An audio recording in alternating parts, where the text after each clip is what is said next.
thank you guys for tuning in to the weekly legal review. We're so blessed to have a criminal defense attorney, one of the best in the nation. We have Calvin Johnson here tonight. Calvin, how are you doing? Man, I'm doing great, man. Just happy to have you back. Trying to get back going, man, living life, man. God is good. I'm here another day. So let's roll. It's good to be back. Awesome stuff. Awesome stuff. So how are things going in the legal world with you and the hustle and bustle of the legal cases you have? Man, I'm doing okay, man. I had some life issues come up. My aunt and great aunt passed back to back in consecutive days, the mother and daughter. So we were going through that, and I had to slow my legal work down for a little bit. I had to take some time for me and reflect, man. But hey, of course, I'm watching this news and I'm watching Trump and some of the things that he's doing. And hey, this is a very unique time. I think that some of the MAGA folks are kind of regretting what they've done because they're losing jobs.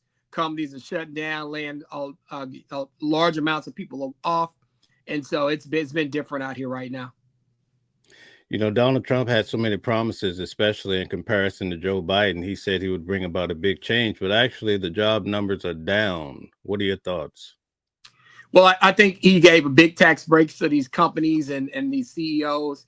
And a lot of these people have taken that situation and just tried to turn everything into profits. And what they're doing is trying to figure out how they can cut their workforce. Artificial intelligence is coming in a little bit, and there's different things that they can do to cut the workforce. And they're taking an opportunity to cut the workforce down, and it's costing a lot of people in a lot of sectors. I mean, there's a lot of big companies laying off hundreds and even thousands of people. So that's huge. You know, rumor has it that when you don't have jobs, it increases the crime in the local community. So how does that work when they're actually sending in the National Guard to fight crime, but also we can't get a job? Hey, man, it's going to be interesting because, people turn to the streets when they can't make their money at regular jobs. So this is going to get extremely interesting. I mean, you got police in the street, you got ICE in the street, you got National Guard in the street, but you got people that don't have jobs and people are not making any money. So you got a double effect of, especially in some of these cities, they can't find jobs. And then you got the National Guard coming in and in some situations, even ICE coming in. So that can be very, very interesting. I have a friend that works at Facebook, and there's hardly any blacks that work there, even whites. It's mostly foreign individuals. So what are your thoughts when you see a lot of people coming into the country with these visas and they have 2 to 3 degrees? We also have AI on the way. How will the minorities make it? Man, those H-1B visas is what I hear. And what happens is that people don't understand. When they get those foreign workers come over, they can work on the desk because if you complain, they can just take your visa back and you going back where you're from. So you can get paid a salary allegedly, but they can make you work overtime. They can really, really push you hard. And you're not going to be able to go say anything about it because what is your resolve? Your resolve is, okay, I can go tell it on a company, but the company may let me go and decide to send me back where I'm from. And so you're in a situation where they can work you harder, pay you less, not pay you for overtime. And those companies are taking full advantage of that while we're pointing at the other workforces and saying, hey, they're illegal, get them out of here. The companies are taking advantage of the H-1B visas and bringing people over here to work and working them to death. So, I don't think it's fair when you look at it all. Now, do you think this is just how the cookie crumbles, or do you think there's a bigger play of the higher powers that be making it this way for minorities?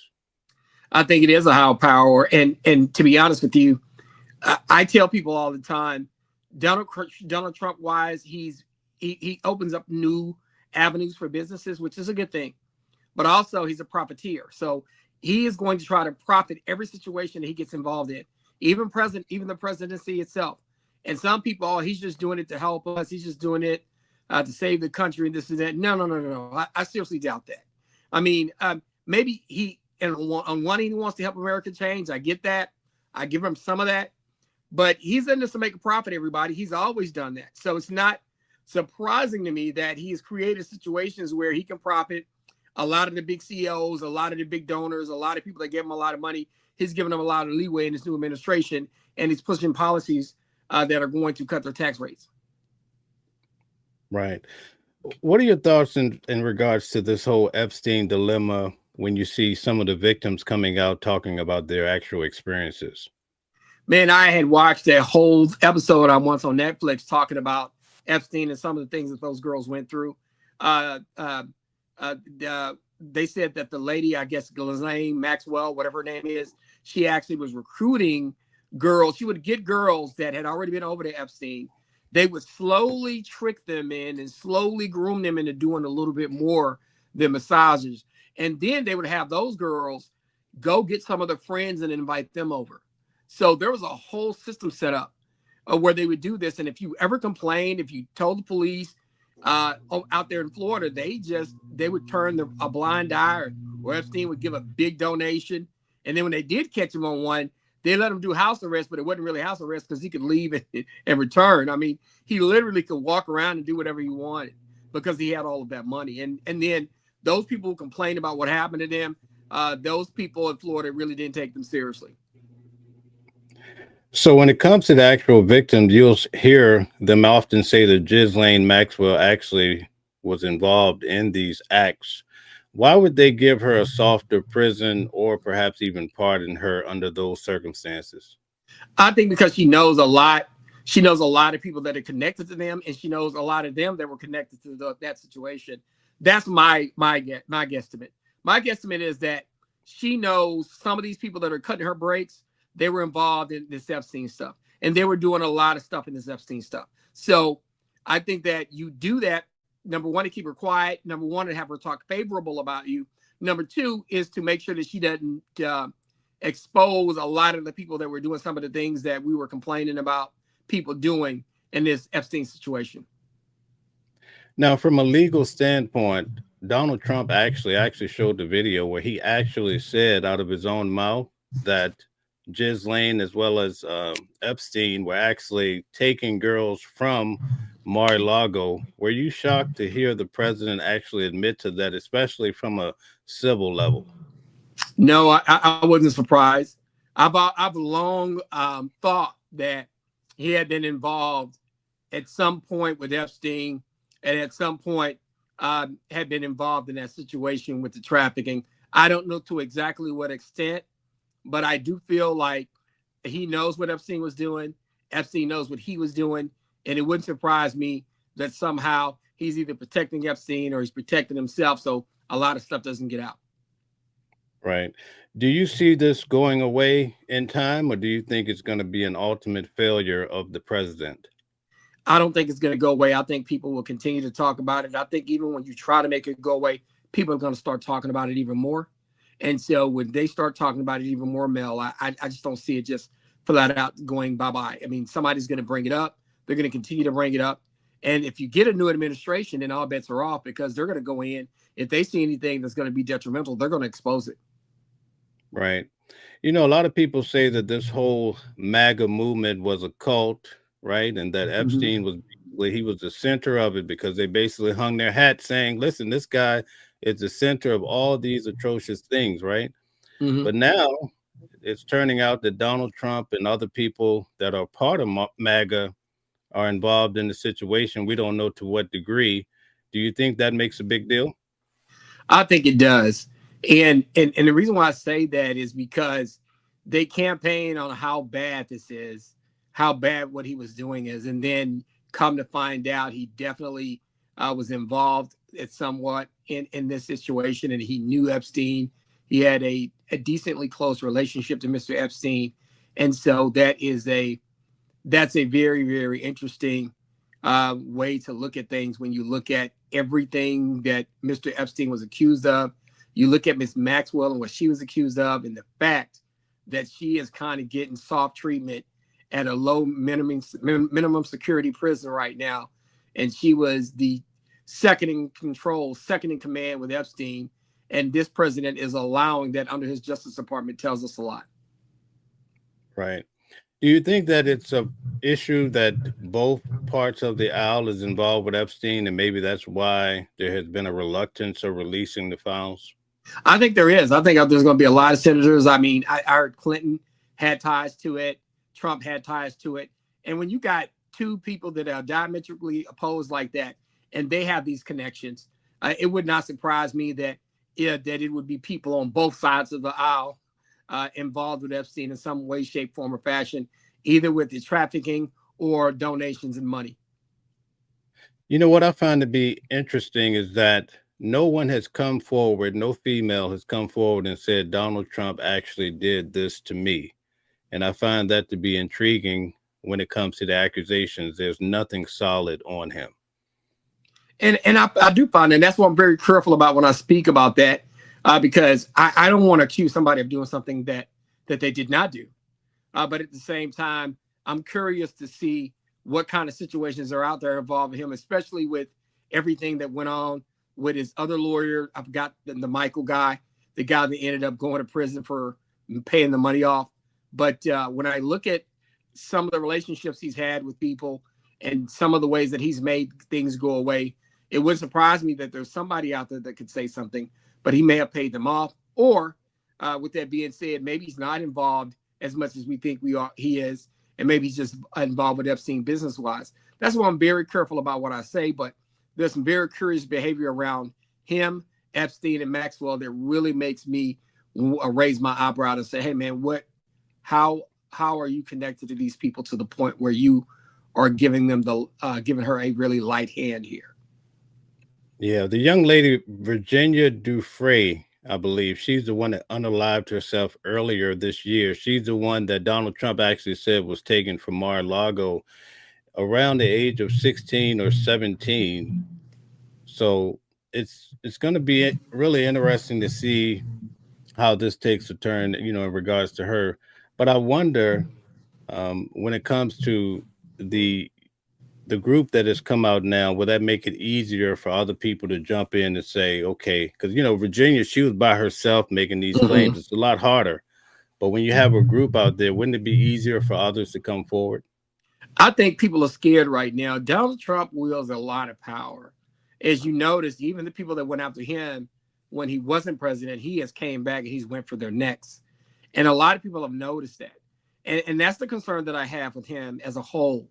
It seemed like the guardrails that we had in place to where we could hold presidents, whether it's Biden, Obama, and Trump, accountable are gone. Because when they come back in power, they can go for retribution. And it seems like the systems and institutions that were in place or that were supposed to be in place to stop them, it seems like they're not working as well as they have in the past. And so sometimes it wouldn't surprise me that if somebody wanted to come out, they're going to think once, twice, or three times before they do it because they know what kind of power this man wields. So we have the midterm elections approaching fast. Do you think this will have some negative effect on it? I think it could, but the Democrats can't get out of their own way. I had a conversation with a lady named Dorothy Burton. She has this podcast called Real Talk, Real Truth. And we have this conversation all the time. And my whole deal is they have forgotten the kitchen table issues. When I say Democrats, kitchen table issues, regular people like me, I got a family and a wife and a regular house and a regular job, factory workers, farmers, everyday workers that went to college, got the degrees, and just want to work a job. They're not focused on them. They're more focused on abortion and LGBTQ issues. They're more focused on environmental stuff and some of the other stuff that's over to the far left. And don't get me wrong, I want every person in that community to be taken care of, not feel threatened, not feel discriminated against. And women, if they want to be able to get abortions, that I biblically am opposed to abortions, but I can't tell a woman what to do with her body. I'm not going to do that. I'm not going to begin to do that. So I want them to have the ability to be able to do whatever they want. But at the end of the day, that's not my major concern. I'm not worried about an abortion. I'm not worried about what an immigrant can and can't do. I'm not as worried about LGBTQ issues as being a priority for me.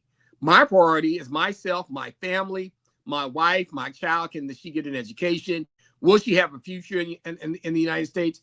My friends that lose their jobs, the people that I know that are close to me, how they're going to be able to make it because of the cutting of some of the federal programs. That's what I'm more concerned with. I'm not as concerned with what stuff on the far left is. And I think the Democratic Party, because they are not able to capitalize on what I'm telling them, and other people are telling them, it's not just me. I think they're still not in a position to capitalize off this like they could. They might capitalize on it, but if they got their their ducks in a row. They really could capitalize on what's happening in America, but they won't do it. Yeah, it seems that Newsom seems to be the individual that's really coming out aggressively at this time. What do you think? I think he is, and I think he's attempted to try to broach some of those conversations that I talked about. He's talked about, like even in California, things with some of the transgender athletes and some of that. I think he has probably been one of the more vocal people that said, that really should not be happening. We should not be doing that the way we're doing it. And he's getting a lot of pushback when he starts to do that. And I think the problem is he could be a very valid candidate, but the far left is going to pull him so far left that the average person like me, regular people with jobs, people, regular families, people that are not LGBTQ or not worried about abortions, just want to make sure that we can take care of our families. The left is going to pull him so far left that, and the party won't allow him to correct it.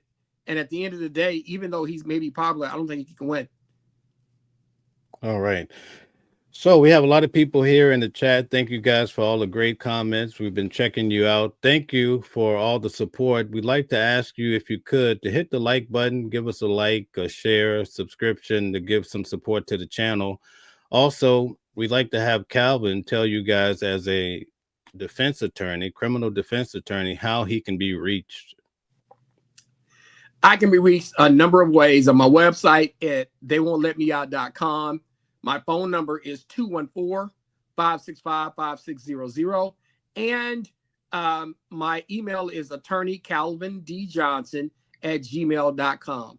attorneycalvindjohnson@gmail.com. So that's how you can get in touch with me. And of course, we do this show 7 p.m. Central Time, 8 o'clock New York time, every Sunday night. Me and Mel, we do the weekly legal review, and we've been doing this almost for about 3 months now. We have a huge following. We want you to like and subscribe to Mel's channel, as well as DJ Genesis, the person who produces our show, DJ Genesis Detroit, as well as Watching the World 777. Please like and subscribe to both of those channels. All right. Very good. Thank you so much. That was awesomely said. So listen, let me ask you something. When it comes to Donald Trump, it appears that this time around, he came in with a whole crew. And what I mean is, you have this whole Project 2025. It looked like they came in strategically, and they had certain things that they had to get accomplished in the first 2 years, 4 years, blase, blase. In the big scheme of things, do you think that these items are going to be turned around at some point, or do you think they're going to dramatically change basically the way the America exists? I think some of them will be turned around, but a lot of them are going to stay. I tell people all the time, when it comes to illegal aliens, illegal immigrants, that's a whole issue for the Democratic Party that they have to deal with. And when I say they have to deal with that, is because there are a lot of people in America that say, hey, if you come over here, you got to come over here the right way. And then in the African-American community, which is the Democrats' largest, most faithful base, a lot of us are saying, well, wait a minute, you bring them over here, you take care of them, you spend a lot of money on them. We've been asking for money for years, and we're your number one vote supporter. And so you got a lot of issues like that that are going to rear their ugly heads. And that's going to be one of the problems. It's going to be one of the major issues with the Democratic Party moving forward. Yeah. Here's a good case in point. Robert Kennedy and his whole position on vaccines, I think, is quite dramatic, wouldn't you say? It is, but I think they're going to turn that around, Mel, because I think there's a lot of numbers going up. The COVID numbers are going up. Unfortunately, COVID played a part in taking my aunt and my great aunt. And sorry. So when you talk about that, that has directly affected me, because no mask, don't want to give people this, want to give people that. And even if they're playing it safe, like my aunt and great aunt are playing it safe, other people are not. And so what's happening is the COVID numbers are back up. In addition to that, I've heard in some states, measles is coming back. Mumps are coming back. So you got situations where kids are not getting vaccinated. Vaccinations are not being mandated. And so for the kids that are not getting vaccinations, they can affect the kids that are not getting the vaccinations. And so I think there's a huge problem there. And I think that even some Republicans that are doctors that happen to be in Congress are pushing back against RFK Robert Kennedy for some of his positions on vaccines and some of the medical stuff that's going on out here. We're starting to see a lot of guys and girls that are big parts of conspiracy theories, getting into government, making changes. Then you see Marjorie Greene take a whole different position on Trump. And now people are starting to push back on Robert Kennedy. Like, what's really going on in the country? I think people are waking up. And when I say they're waking up, they know Trump promised more jobs. They know he promised a booming economy. The economy right now is not good right now. There's a lot of people losing their jobs. There's a lot of companies that are shutting down. There's a lot of companies that some employee illegals can't employ people to be able to do jobs that some of those illegals were doing. There are a lot of government jobs that were cut. There's a lot of AI jobs that were regular jobs that are now getting cut. And so there's a lot going on here, and there's a lot going on with people just rubber stamping whatever he does because they're looking at the situation. They're looking at those huge tax breaks. They're looking at the job losses, and then they're starting to also look, like you said, look at some of the diseases that are coming back. The COVID is rearing its head again. Some of the schoolyard vaccines that we used to get, people are not getting them, and then those numbers start to jump back up. And so people are realizing that they better pay attention instead of just rubber stamping what this man wants to do all the time. Right. Shouldn't they have some measures in government so that you just can't get somebody off Fox that's a conspiracy theorist and now they're running the biggest departments of government? They should, because this is a prime example of that. They've gotten this man out here and he is doing crazy stuff. He's not a doctor. He doesn't have any medical training, and he's running a medical wing. And he's not taken enough upon himself to learn about things so that he can actually take some serious positions to keep some of this stuff from happening out here. And so we got to be careful. We got to have some guardrails on some of these people. There should be something in the future to make sure that these people don't get confirmed. But that's what Congress is supposed to do. Congress is supposed to stand up even to their own candidate, even to their own president. If they think he's doing something or appointing somebody that's not legitimate or not qualified, they're supposed to stand up. Yeah, this week we saw a large display of strength when it came to China, Russia, India, and even North Korea. Why do you think people in this country often would choose racism over making a better choice of building this country up unitedly instead of, what we're seeing now? They feel like they're losing this country. Let's just be honest. I mean, they saw the number of immigrants that were being let in here. They see the increasing Hispanic population, and they see things like abortion being pushed, especially on some of the white women, and then that's reducing the number of babies that are born. And so they don't want to find themselves being the minority in America, and then have another group of people be in a position to tell them what to do. And I always tell people, it's not an indictment of them. I mean, if I had this country for 400 and some odd years and a new group of people were coming in trying to take it over, maybe I don't want them to take it over. Some people will, oh man, that's crazy you're saying. And no, I mean, that's just being realistic. I mean, if we had our own country and the coast of Africa, and we had a group of Indians that were coming in trying to take it over, and it went some years, of course, I'm going to push back against them taking it over. So we should not be surprised that they are trying to push back to make sure that America stays mainly Anglo, or that they're pushing back and put themselves in a position to where even if America starts to turn, the Anglos will offset the power by redistricting, taking main positions like in government, like mayors, senators and state houses, governors and presidents. They're going to do things to make sure that they stay in control of America. And we should not be surprised by any of it. A lot of these particular countries, their pushback on Donald Trump's tariffs was to join BRICS. And so now BRICS is picking up several other countries by the boatload. So what are your thoughts? Well, that's the thing. They're gonna put tariffs on our stuff.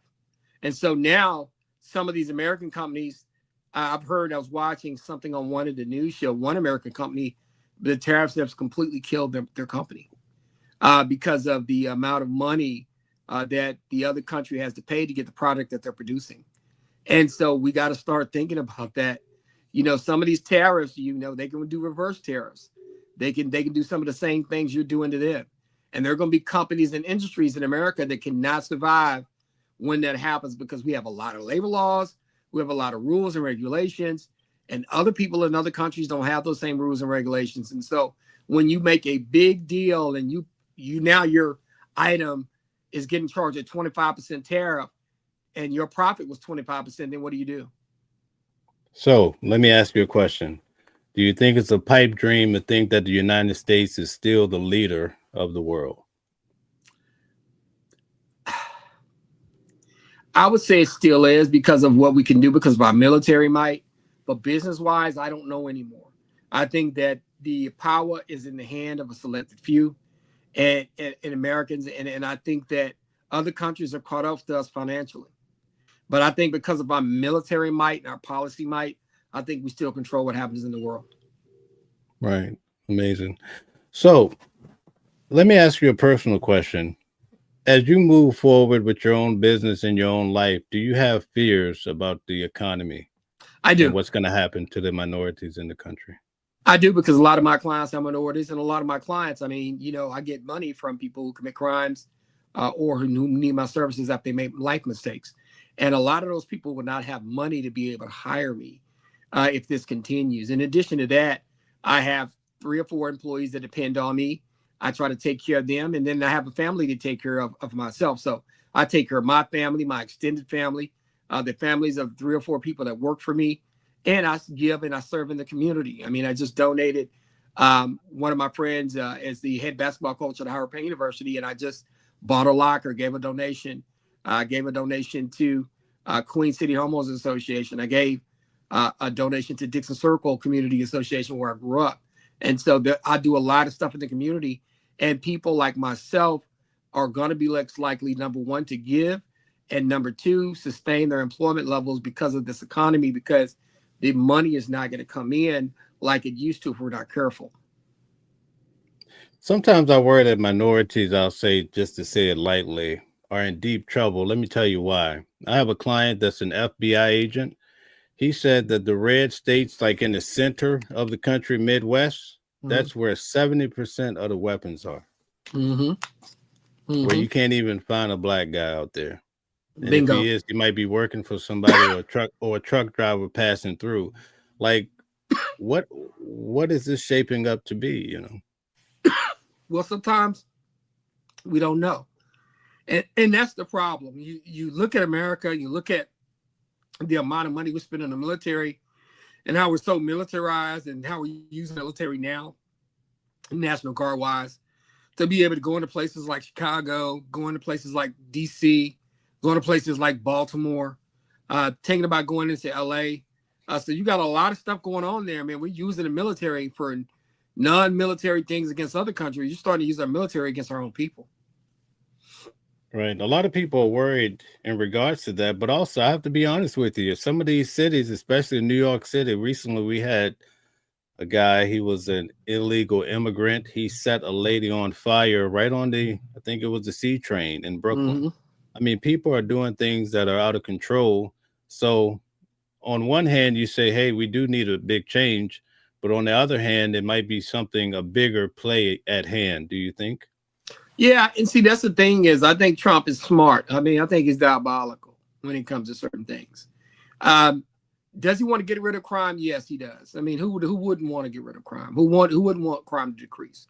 But my concern is he knows that, and he knows there's not going to be a lot of complaints about reducing crime. But what happens when you reduce the crime and you stay there and it becomes an occupation? And when it comes to a point where you don't like a governor, you don't like a city mayor, they say something about you, I'm going to send the National Guard in.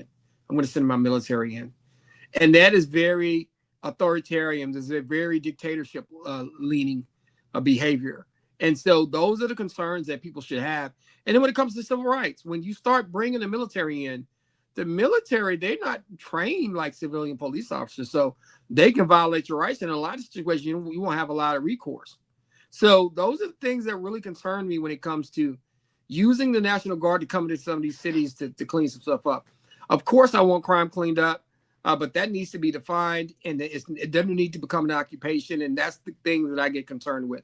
Some may be happy that initially that is happening, but later on they may become upset because of what's happening with these people staying and becoming an occupation. Some of the mayors are pushing back and governors. Do you think they'll have a leg to stand on? I think that they will. I've heard that some of the courts are starting to rule against this because when you look at it, the courts have kind of been giving Trump a lot of wins. But I also think that they're going to start trying to rein him in because they know when you start to go after the people and you're going after Congress, then you're going to start going after the judiciary. If you don't start to control some of the actions that he's taken, and when it comes to people's constitutional rights and the ability for cities to have their elected officials that they have paid the jobs and elected these people the jobs to do their jobs without governmental interference, we got to start being careful and understanding that this is a power grab. And even if the judiciary doesn't do something about it, then it's going to be even worse for everybody.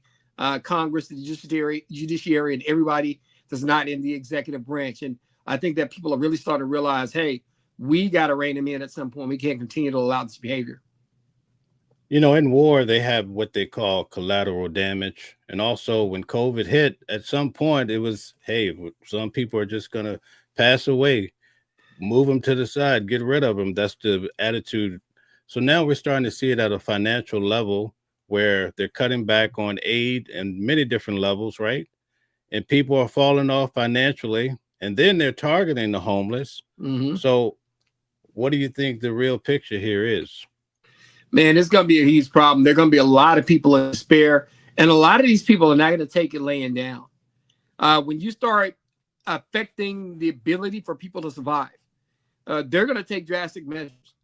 And I'm not just saying, hey, I'm advocating for people to go out and start fighting the government and start doing this and start doing that. But there's some people that are not going to take kindly to being pushed down, being put in a position where they can't eat, they can't feed their families, they can't exist. You're going to get a pushback when you got people that do that. You know, in the real world, especially like in a lot of the southern states in the Bible Belt, a lot of mothers would teach their sons or fathers teach their sons to turn the other cheek and Jesus and don't even own guns, don't shoot guns. But in some of these other states, that starts at 5 years old. Little Johnny is being trained how to shoot and how to hunt.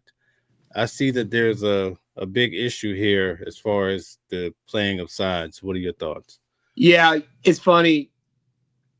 Do you see a black man or Hispanic with a gun as a thug? You see a white guy openly carrying, hey, he's an American protecting, he's a red-blooded American just trying to protect his right, his Second Amendment right.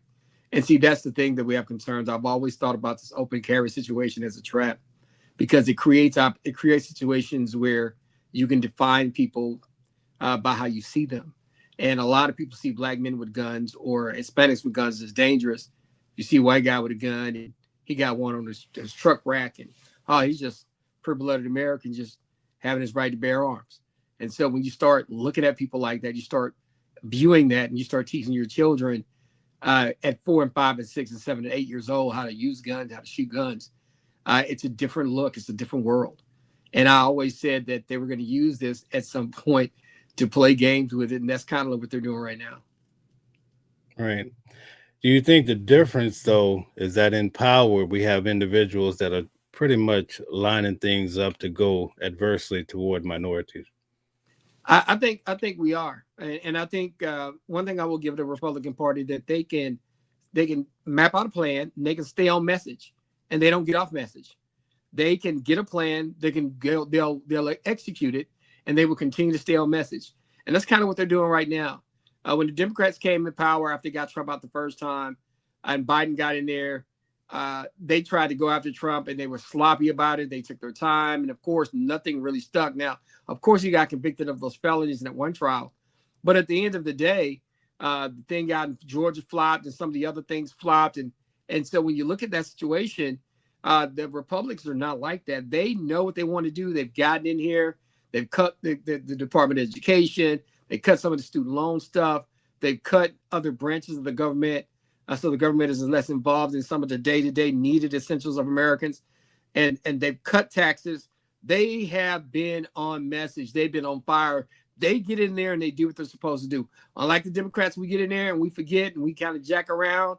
And then we start talking about what we're going to do for folks that are on the far left, as opposed to regular folks. And I think that people are tired of that. Right. So let me ask you a question in regards to this whole deal with the homeless, especially like in the DC area. Do you think that that's it's a good plan, basically? I'm concerned about it because you're going to have to do something with those homeless people. And there are a number of ways how people become homeless. Sometimes people are homeless by choice. Sometimes people are homeless because they have mental problems. Sometimes people are homeless because maybe they went to the military, came back with some mental issues, and it doesn't allow them to keep jobs. Maybe they suffer from some other afflictions or issues that cause them to be in a position to where they don't have a place to stay. Unless you have a system and a policy and a mechanism in place to be able to deal with all 3 or 4 of those, it's not going to be successful. Right. So where do you think this is actually going to go as far as, let's say, Chicago, Baltimore? You think it's actually going to become a big deal with the National Guard, or you think it's just talk? It is, man. I think they're going to do it, and I think it's going to be a huge problem. Problem in Chicago is going to be a problem in Baltimore. I was joking with DJ Genesis and was saying that they call Baltimore, Maryland, they have another name for it. It's called Bodymore, Murderland. So instead of Baltimore, Maryland. And so I've heard people refer to that as that. And then when it comes to Chicago, because of all of those guns and all of those issues up there and the availability of weapons, that's going to be something different.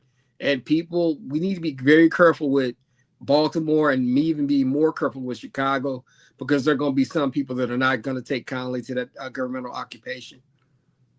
Right. Now, I know we were talking about as far as the young people. I see a few comments as well. Do you think that in the Black community, minority community, that those things like fishing and hunting, all of those traits should be taught more? I think they should. But at the same time, you have to teach traits that are going to be relatable to the kind of life that you're trying to live. If fishing and hunting will get that for you, fine. But if not, you need to be teaching them things of being able to survive, how to pay their bills, how to understand how to work some of these computer programs. We need to teach our young people skills and trades, as well as just a college track. We need to start not just sending everybody in a college track. Everybody's not meant to go to college, to be honest with you. Some people need to take a trade up. Some people need to go to some of these other type schools out there that can teach you the ways to do things to make a living. And we need to start identifying who those people are, and then figuring out what kind of track we can put them on to get them to where they need to be. Okay, very good. Could you take a moment and just tell everybody how you can be reached? We have a lot of new people in the chat. I can be reached at attorneycalvindjohnson@gmail.com. That's my email, attorneycalvindjohnson@gmail.com. I can be reached at 214-565-5600, 214-565-5600. And I can be reached on my website at theywon'tletmeout.com. Now, you want to start taking some of these comments. We're going to start taking some people from the comment section in a minute, but we can continue to talk and eventually go to some of the comments. If y'all have some comments, we're willing to try to address some of those. So if you're watching and you're liking, give us a like and subscribe, and then start hitting us with some of the comments, and we'll start talking about some of them. Okay, Paul Jimenez says all the liberal cities and states have allowed this to happen, and misappropriation federal funds not helping homeless people. In some of the states and some of the cities, that's true, and we have to be honest with it. Some of these states and cities have not put the best policies in place to be able to deal with the homeless when they've gotten that federal money. And so I do agree with that. There's been a lot of skimming of money in some of these cities. Okay. Welcome back, Nathan Dunlap. He says, let's see, you know what scares a white liberal is a rich Black community that doesn't depend on government handouts. Well, there's a question. I was watching something today, and a guy was talking about how the unblacking of San Francisco. When I say the unblacking of San Francisco, black people in San Francisco basically are being priced out and run out of their neighborhoods because everything's so expensive. And they're tearing down a lot of the housing projects and saying that they're going to bring back affordable housing. And when they don't, they just build these high rises and these really expensive homes. And the population of San Francisco is less than 5% black now. Okay. Tommy says, send the military to Chicago and save the people. Well, you know, I think you could send them up there to try to clean some of the stuff up, but I think you got to be careful about that because there can be targeting of these cities just because they happen to not be MAGA, they happen to be blue cities, and we want to be careful about how people go in and use the military. Of course, if they're going to help with some of the crime problems, I'm not going to disparage the government for doing that, but I think we got to be careful when we go up there and start doing that. Okay, Paul Jimenez says, regardless of the reason for homelessness, we are a community and our leaders need to step in and help these people, whether they like it or not, just like we deal with criminals.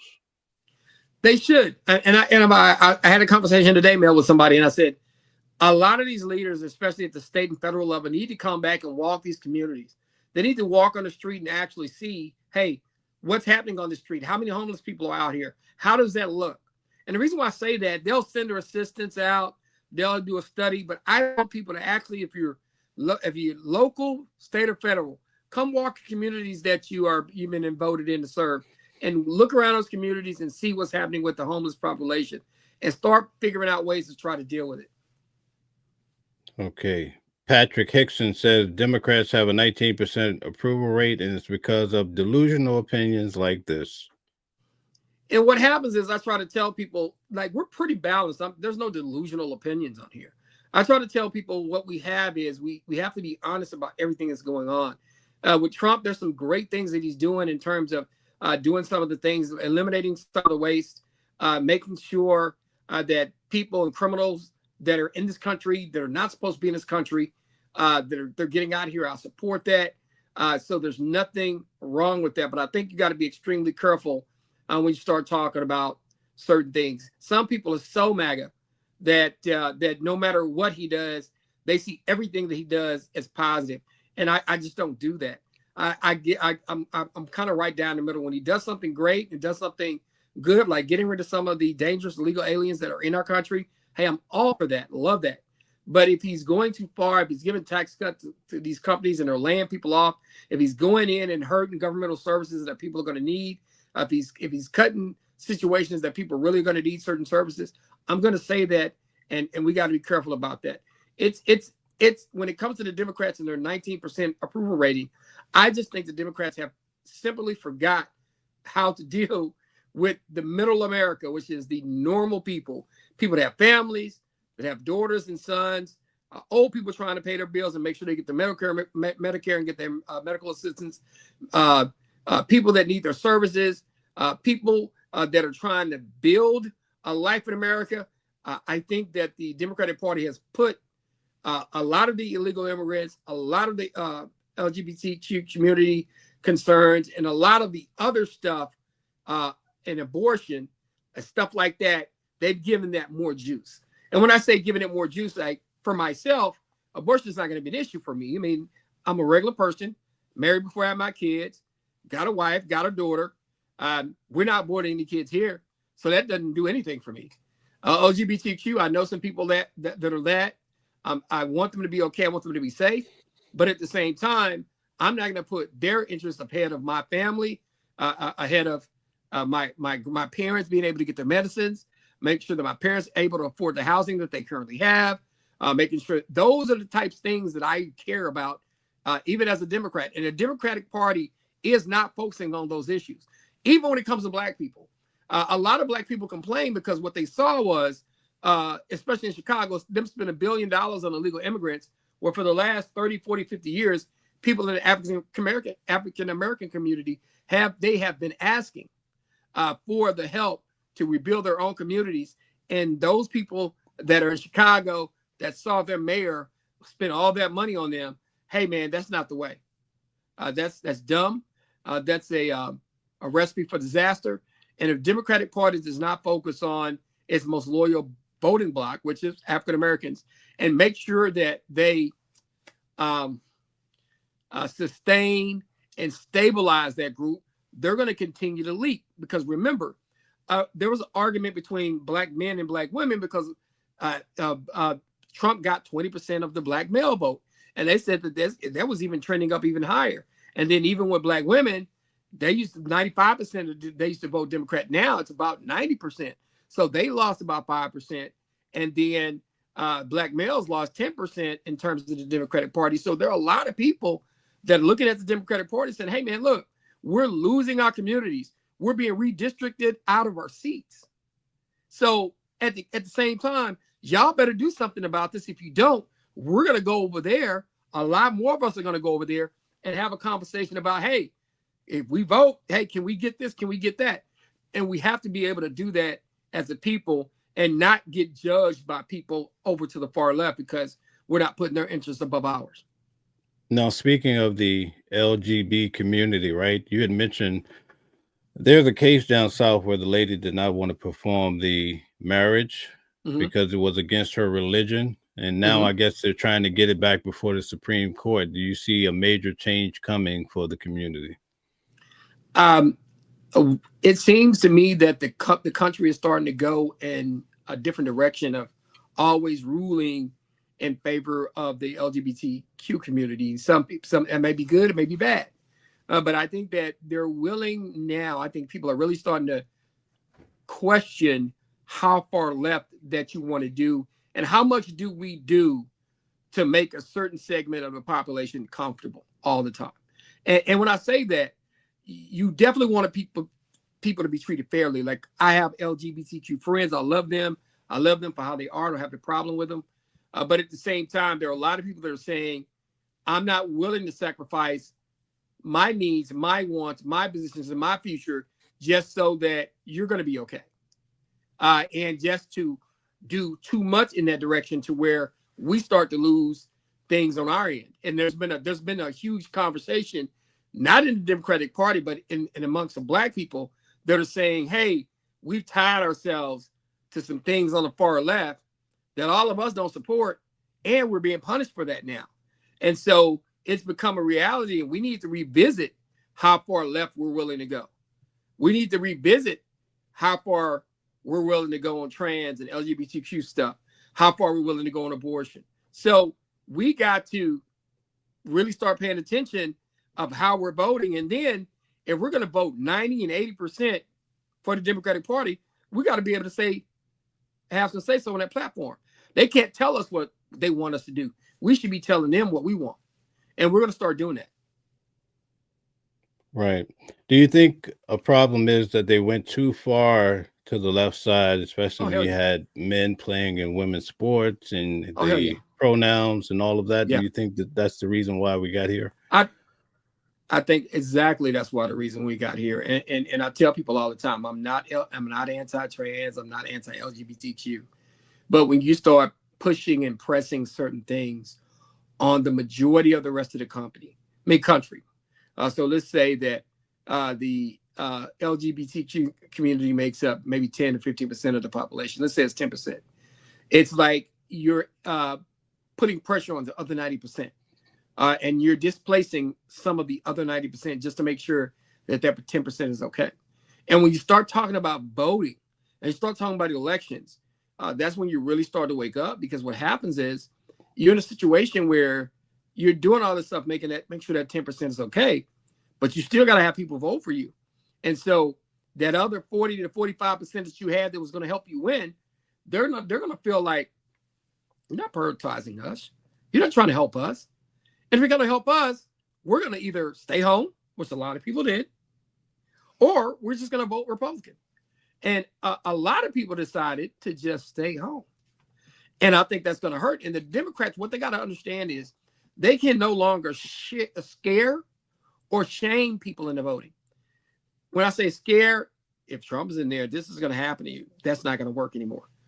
You ought to be ashamed of yourself. Your ancestors are, rolling over their graves because you're not voting the Democratic Party this time. That's not resonating with a lot of these young people. A lot of these young people did not come from that same ilk. They did not come from that same eyes on the prize, black history that we came from. They're like, look, tell me what I'm going to get. Tell me how I'm going to be treated fairly. Tell me what kind of future I'm going to have.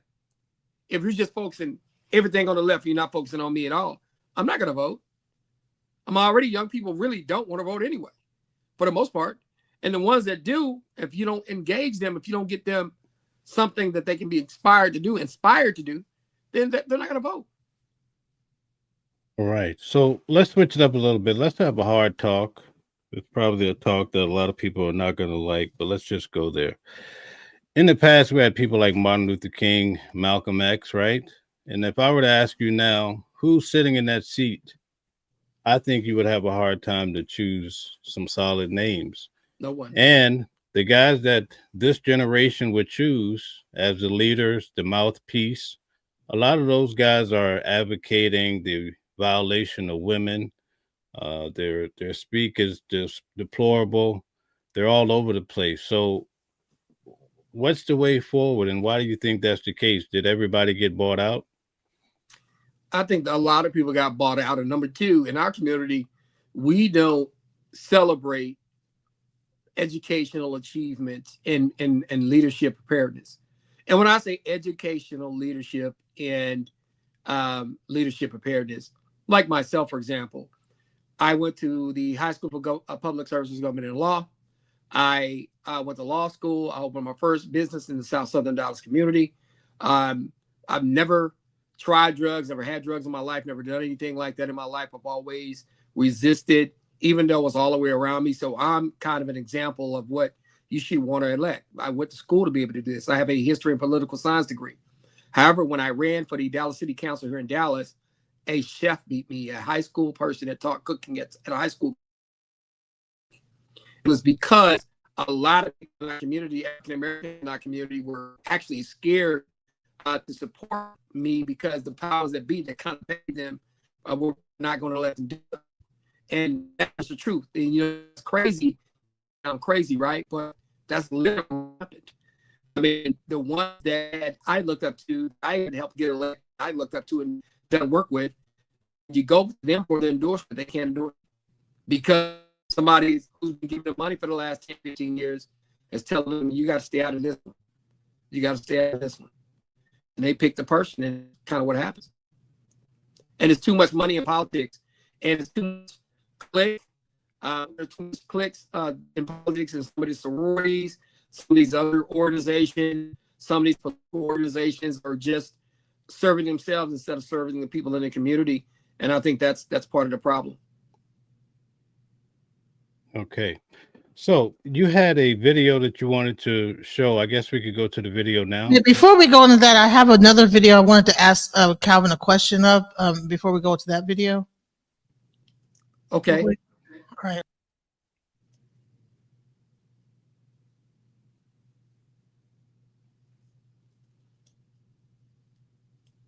Sorry. And guys, please hit the like button, share, and subscribe if you like the material. Sorry about that. Just waiting for it to load. Okay, hold on. They're hardcore. They're not going to be good. In 10 years, in 20 years, in 2 years, they're going to be criminals. They were born to be criminals, frankly. They were born to be criminals. And I want to speak directly to our children as well. And please hear me loud and clear. Do not listen to what Donald Trump called you yesterday. When the president from the Oval Office calls you natural-born killers, children who are born to be violent, I say this: I respect the office, but I will never honor ignorance. To our children, you are loved and you're needed. To our children, we believe in you and we invest in you. To our children, we love you and we are going to honor every God-honored potential that you have. To our children. So, like I said, Trump, in the recent address, he talked about children and saying that they are going to. I guess I'm not sure if he's talking about the little black boys, that they are born criminals and that they are in 10 years they're going to be the criminal element. So, what do you think about that statement?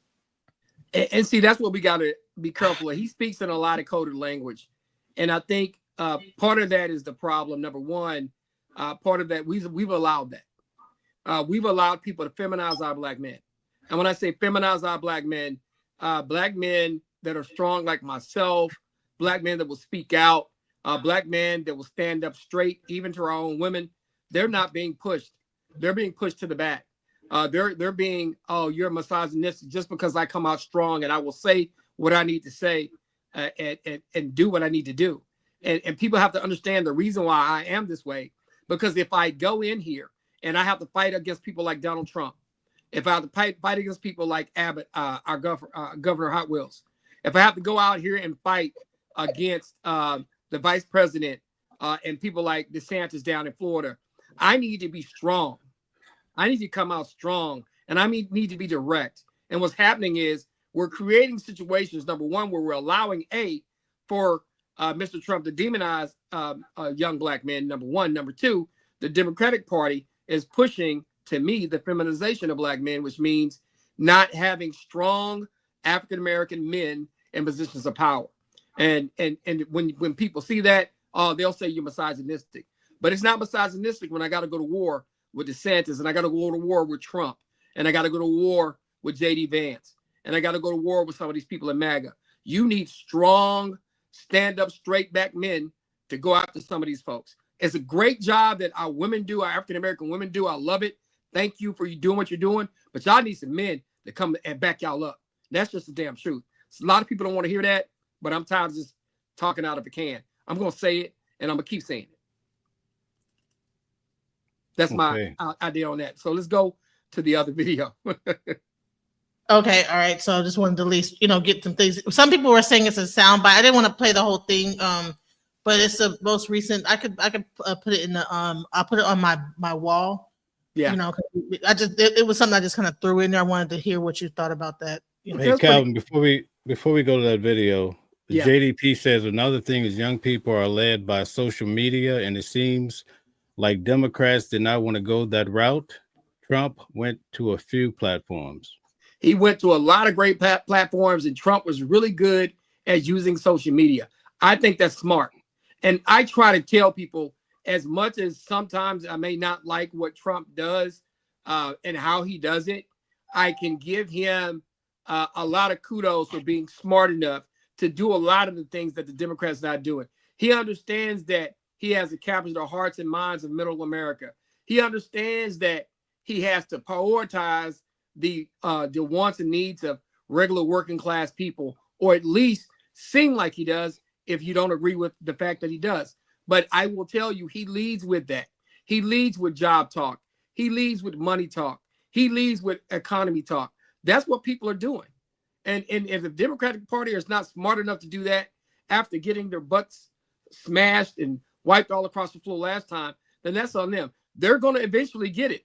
They just need to get it quicker, because things are really going to a point where that party, like I said, nobody likes them. People don't want to vote. People don't want to vote for them. People don't want to identify as Democrats.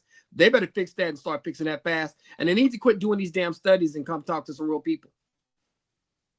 Okay, very good. All right, Genesis, you could bring up the next video.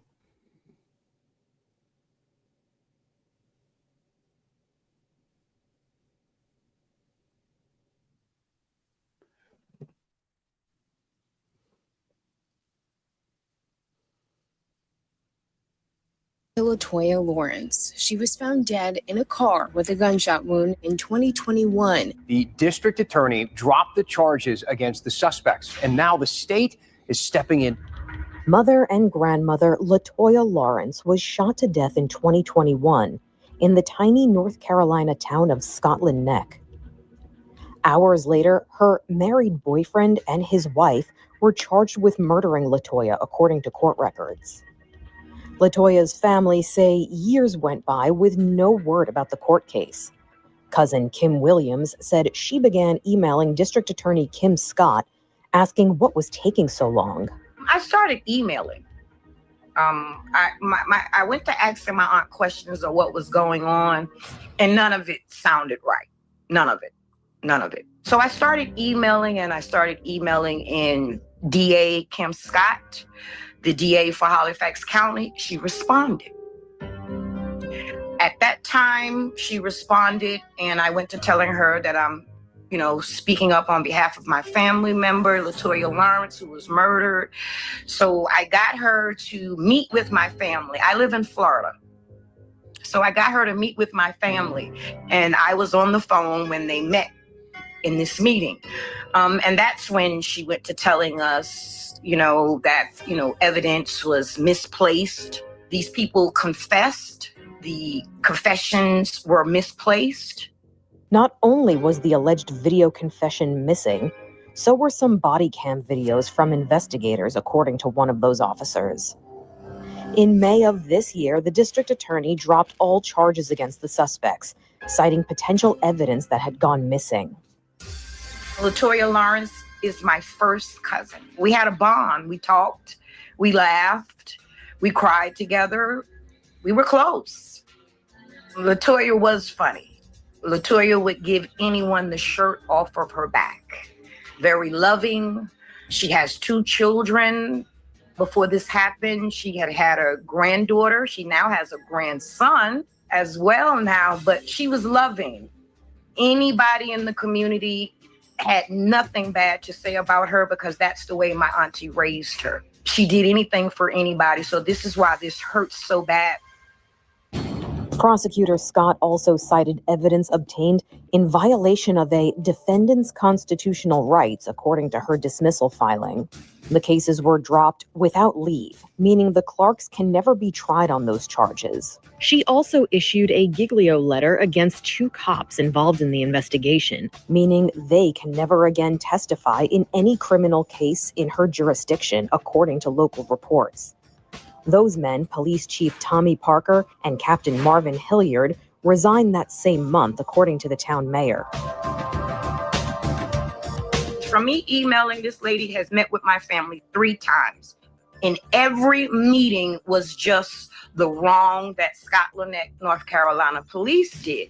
And I had a problem with that because we have laws to correct things, and that's the only thing that she ever told us is the wrong that the police did. Nothing else. Nothing of what law she can use to put these people away.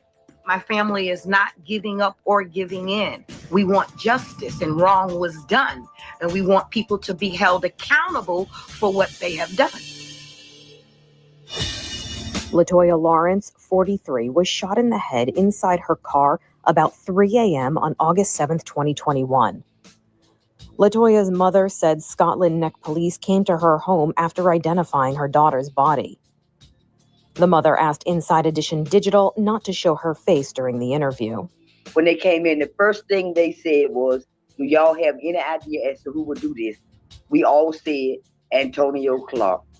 That was when he said, we are not going to bed tonight until we get him. And I said, okay, you better get him before I get him. And they left. The cop who made that promise was Marvin Hilliard, then a Scotland Neck police sergeant. He was one of the officers involved in the apprehension of Antonio and Akeisha Clark, according to authorities. I responded to where EMT was at. They pronounced her deceased. I noticed that she had a gunshot wound on her head. I took photos, and I met with the mother, Joyce Lawrence. When I met with Joyce Lawrence, she was already saying no. That's one of the hardest moments of my career, going to residents and telling anyone about a passing of their loved one, especially during this tragedy. I advised Ms. Lawrence that her daughter has passed away. The home got very emotional. I got emotional with them. I took it personal. Ms. Joyce stated that her daughter was having an affair with a married man. And when the married man was Antonio Clark, she said that they were having some issues lately and that he done it. And I said, how you know that he did it? And she stated that he was threatening her. Hilliard said surveillance camera video and neighborhood doorbell footage appeared to show Antonio Clark's Cadillac stopped at the crime scene and then driving away. The actual shooting was not captured on those videos, he said. Later that day, Hilliard obtained a search warrant for the Clark's home in nearby Nash County. We have to pause. While he was...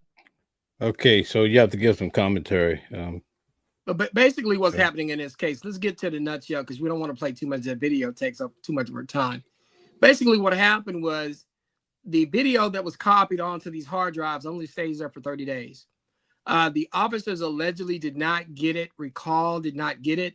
And without them being able to go to those body cams and get that stuff requested in those 30 days, they were unable to get that footage of the interrogation that they did of the two people that were accused of being involved in the killing. And without that interrogation, it really harmed their case because they were going to be able to use those interrogation videos in court. But without the interrogation videos, they couldn't use them. And so the DA decided to dismiss the case. I think that they could have dismissed it with prejudice as opposed without prejudice, which means what they did is they dismissed it to where they could never come back and refile them.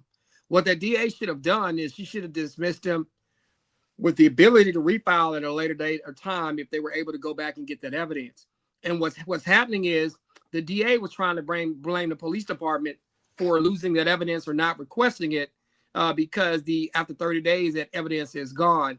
And then that's what the issue is really about.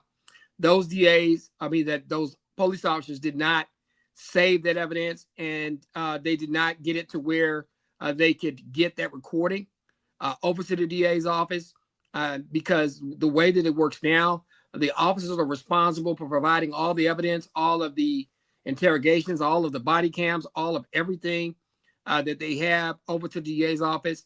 And they felt like the officers didn't do that in a timely manner. But the DA, number one, should have requested it sooner. They should have stayed on top of that. And even with that being said, even if they couldn't get it at the time, what should have been done is they should have dismissed it with the ability to be able to come back and refile it, and they did not do that.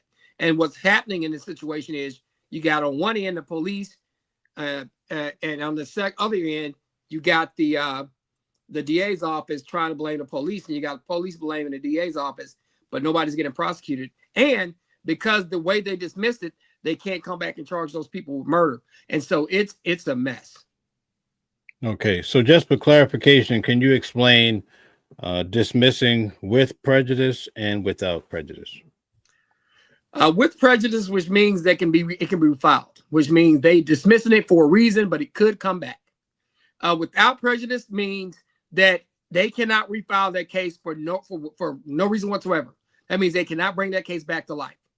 And I think the DA dismissed the case without prejudice, which means that it was basically a flat-out dismissal, and they couldn't recall it and refile it. But if they'd have done it with prejudice, which means we'll dismiss it for now, but if something else comes out, we will come back and we'll be able to proceed with this case.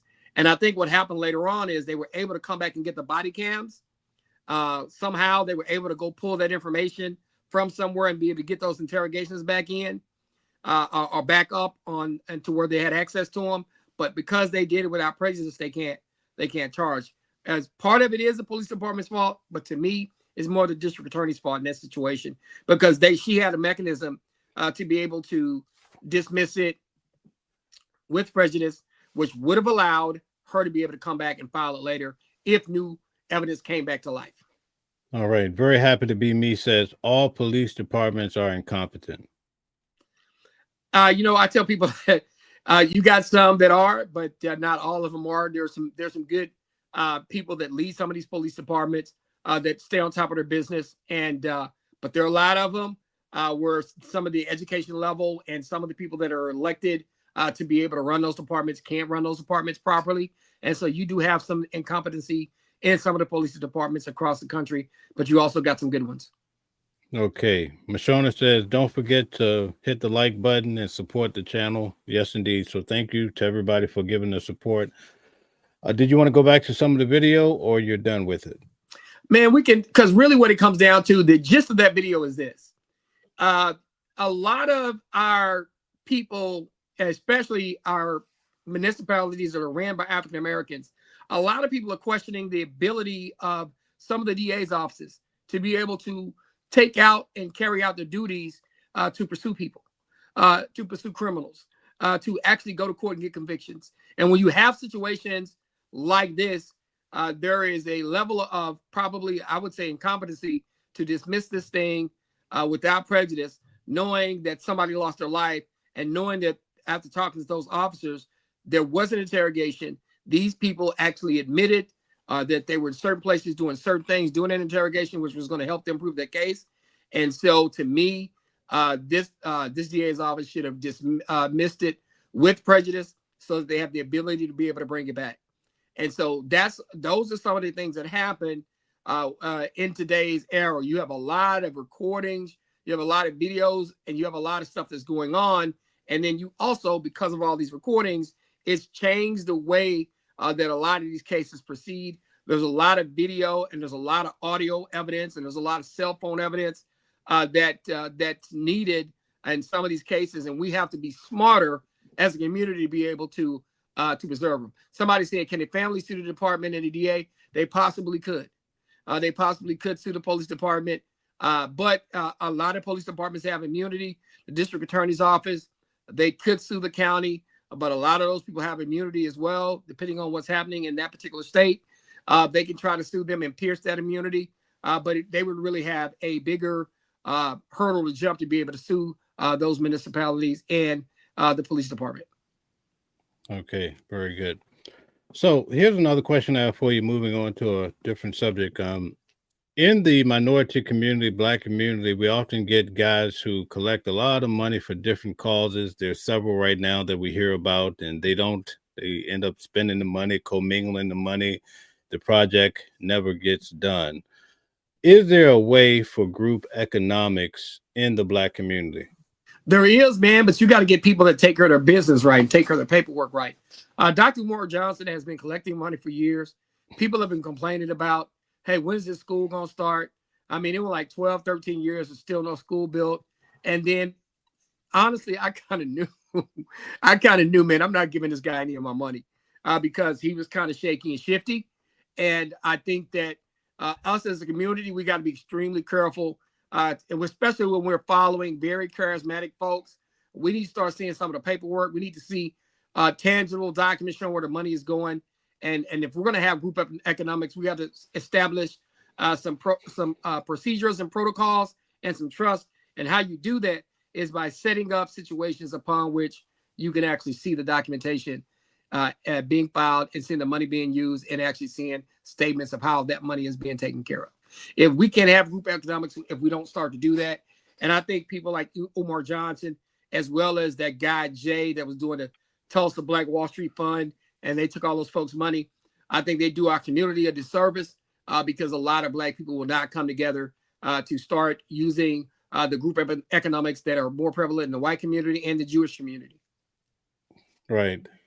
It doesn't seem the money is the issue because these guys are raising millions of dollars. It's just that the projects never actually come to be. You know, it's like it's insanity, right? Yeah, because people start taking advantage of folks. They start taking folks' money and they start doing that kind of stuff. And you can't do that. You got to have some checks and balances. Just like you're running a company, if you open a business and you're selling chicken and you realize, man, I sold a lot of chicken today. And you did your computations and your computation said, I was supposed to make $5,000 a day. And you look and you only got $3,500 and you know something went wrong. And the reason why you know something went wrong is because you're going to be able to go to your receipts. You're going to be able to look at what sold, how much sold, how it sold, when it sold. And that's what we should be able to do when you're doing these kind of larger projects with people's money. We should be doing the same thing. We can't be goofy out here doing dumb stuff, giving random people our money and then letting them go. In most of the cities that I travel to, you'll see that the Chinese pretty much, or to that effect, have cornered the hair, the beauty industry. But whenever perhaps a Black lady tries to start that same business, they don't get that support. Do you think there's some type of psychological issue at play? I think there is a psychological issue, but I also think that the Chinese and the Asians, they also have the power now to be able to close you out of those markets. They don't like to deal with us a lot when it comes to business. They like to keep it within Chinese people. To be honest with you, I think they really have been told not really to do a lot of business with us or to limit the amount of business they do with us. They want to take our money, but they don't want to help us make money. And that's just the truth. I was actually helping a company here in Dallas, and it's funny that it's about 10, 12 years ago, they were doing this big thing out in City Hill. They were selling hair. And what happened was I was helping them set it up. I helped set their LLC up. I was helping with legal stuff, doing work. And eventually I was supposed to get paid some money for doing it, right? So they didn't tell me that they had started making money. They were like, oh, we're not making any money. No profits are coming in, this and that. The only time they told me they were making money when they had a problem with the machine, the credit card machine. There was a guy that scammed them and took some money and something like that. Then they wanted to call me and help them get their money back. And I told them, I said, nah, I said, I can help you, but I got to charge you. And I need this amount of money to be able to go after this money. And they were like, nah, we don't have any money, this and that. I'm like, no, you're lying to me because you started to make money, but you don't want to tell me I'm supposed to be something like your partner. And so I had to understand that sometimes in those groups, they don't want to do business like with us. And they do a lot of stuff to keep us out of those markets with them. Right. What about at a higher level? Sometimes you see, like in the case of Jay-Z, he was in the music industry. He went and started a company, I believe, called Tidal, or maybe he was a big investor in it. How come we don't see people at that level teaching other minorities the game and helping them set up at a higher level? I'm gonna tell you what happened with Tidal. Tidal, because I actually use Tidal in my other business. I use Tidal and Cubuzz. Those are streaming services. And what they are higher resolution streaming services. They're different from Apple in a sense because they actually have a lot of high resolution content. High resolution content, usually CD content is 16 times 44-bit or 320 megabits. But what's happening in the higher end or high resolution market, you can have 24,192, 24,386, 2496, and it's higher resolution, higher quality files that are being streamed. And what Jay-Z realized with Tidal is that it was like third or fourth place after Spotify and some of these other music services. And he had the ability to buy it, and he bought it because the way he realized is the music was changing, streaming was coming up. And he actually learned from sitting with Warren Buffett and some of those people. And what those people taught him, because I watched an interview of kind of what he did, they taught him, don't always bet on the person that's in first place. Like a lot of people will, I'm just going to go to Apple. Apple got iTunes.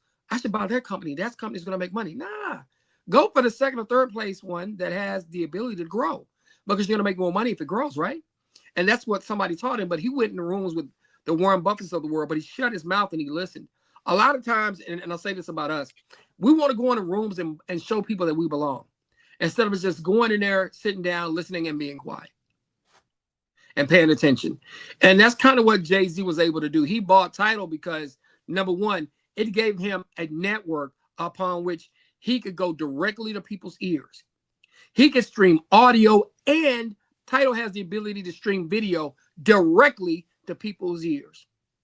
He basically officially bought a music network without buying a television network. And that was a smart move for him. And then later on, what he did was when everybody started going to streaming and his thing grew, he sold Tidal and made a lot of money. He actually quadrupled or quintupled his money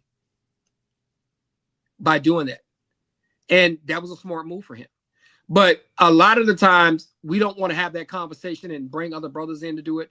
Number one. And number two, a lot of us don't want to sit down and listen and be quiet and then actually be measured in our approach to business and understand what direction that thing is going into.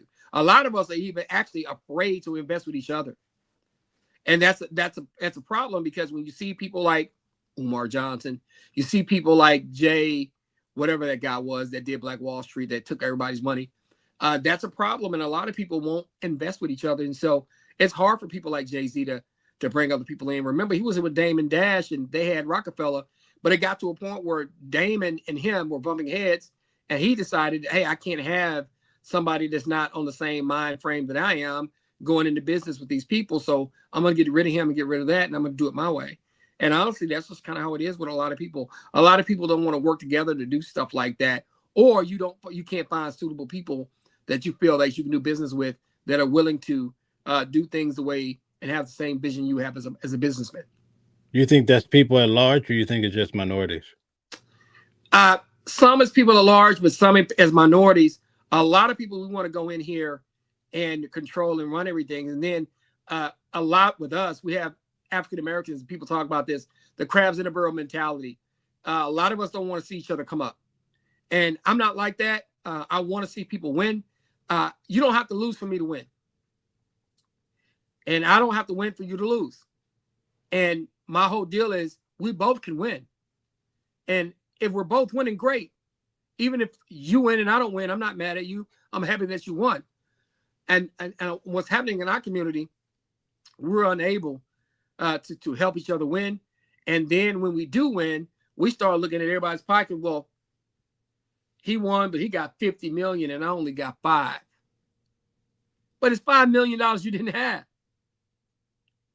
Instead of looking at like it's $5 million and a half, you start looking at what he got as opposed to what you got. And then there we go. Crabs in the barrel mentality is a problem. Speaking of music, within the last week, I think Master P came out and said you can't make money in the music industry. Now, when it came to Spotify stock, I got in really early. I bought a lot of it. It went up tremendously. But in that actual industry, a lot of the artists are making peanuts. Could you elaborate? Yeah, with the streaming, man, it's cheating the artists. It's really cheating the artists now.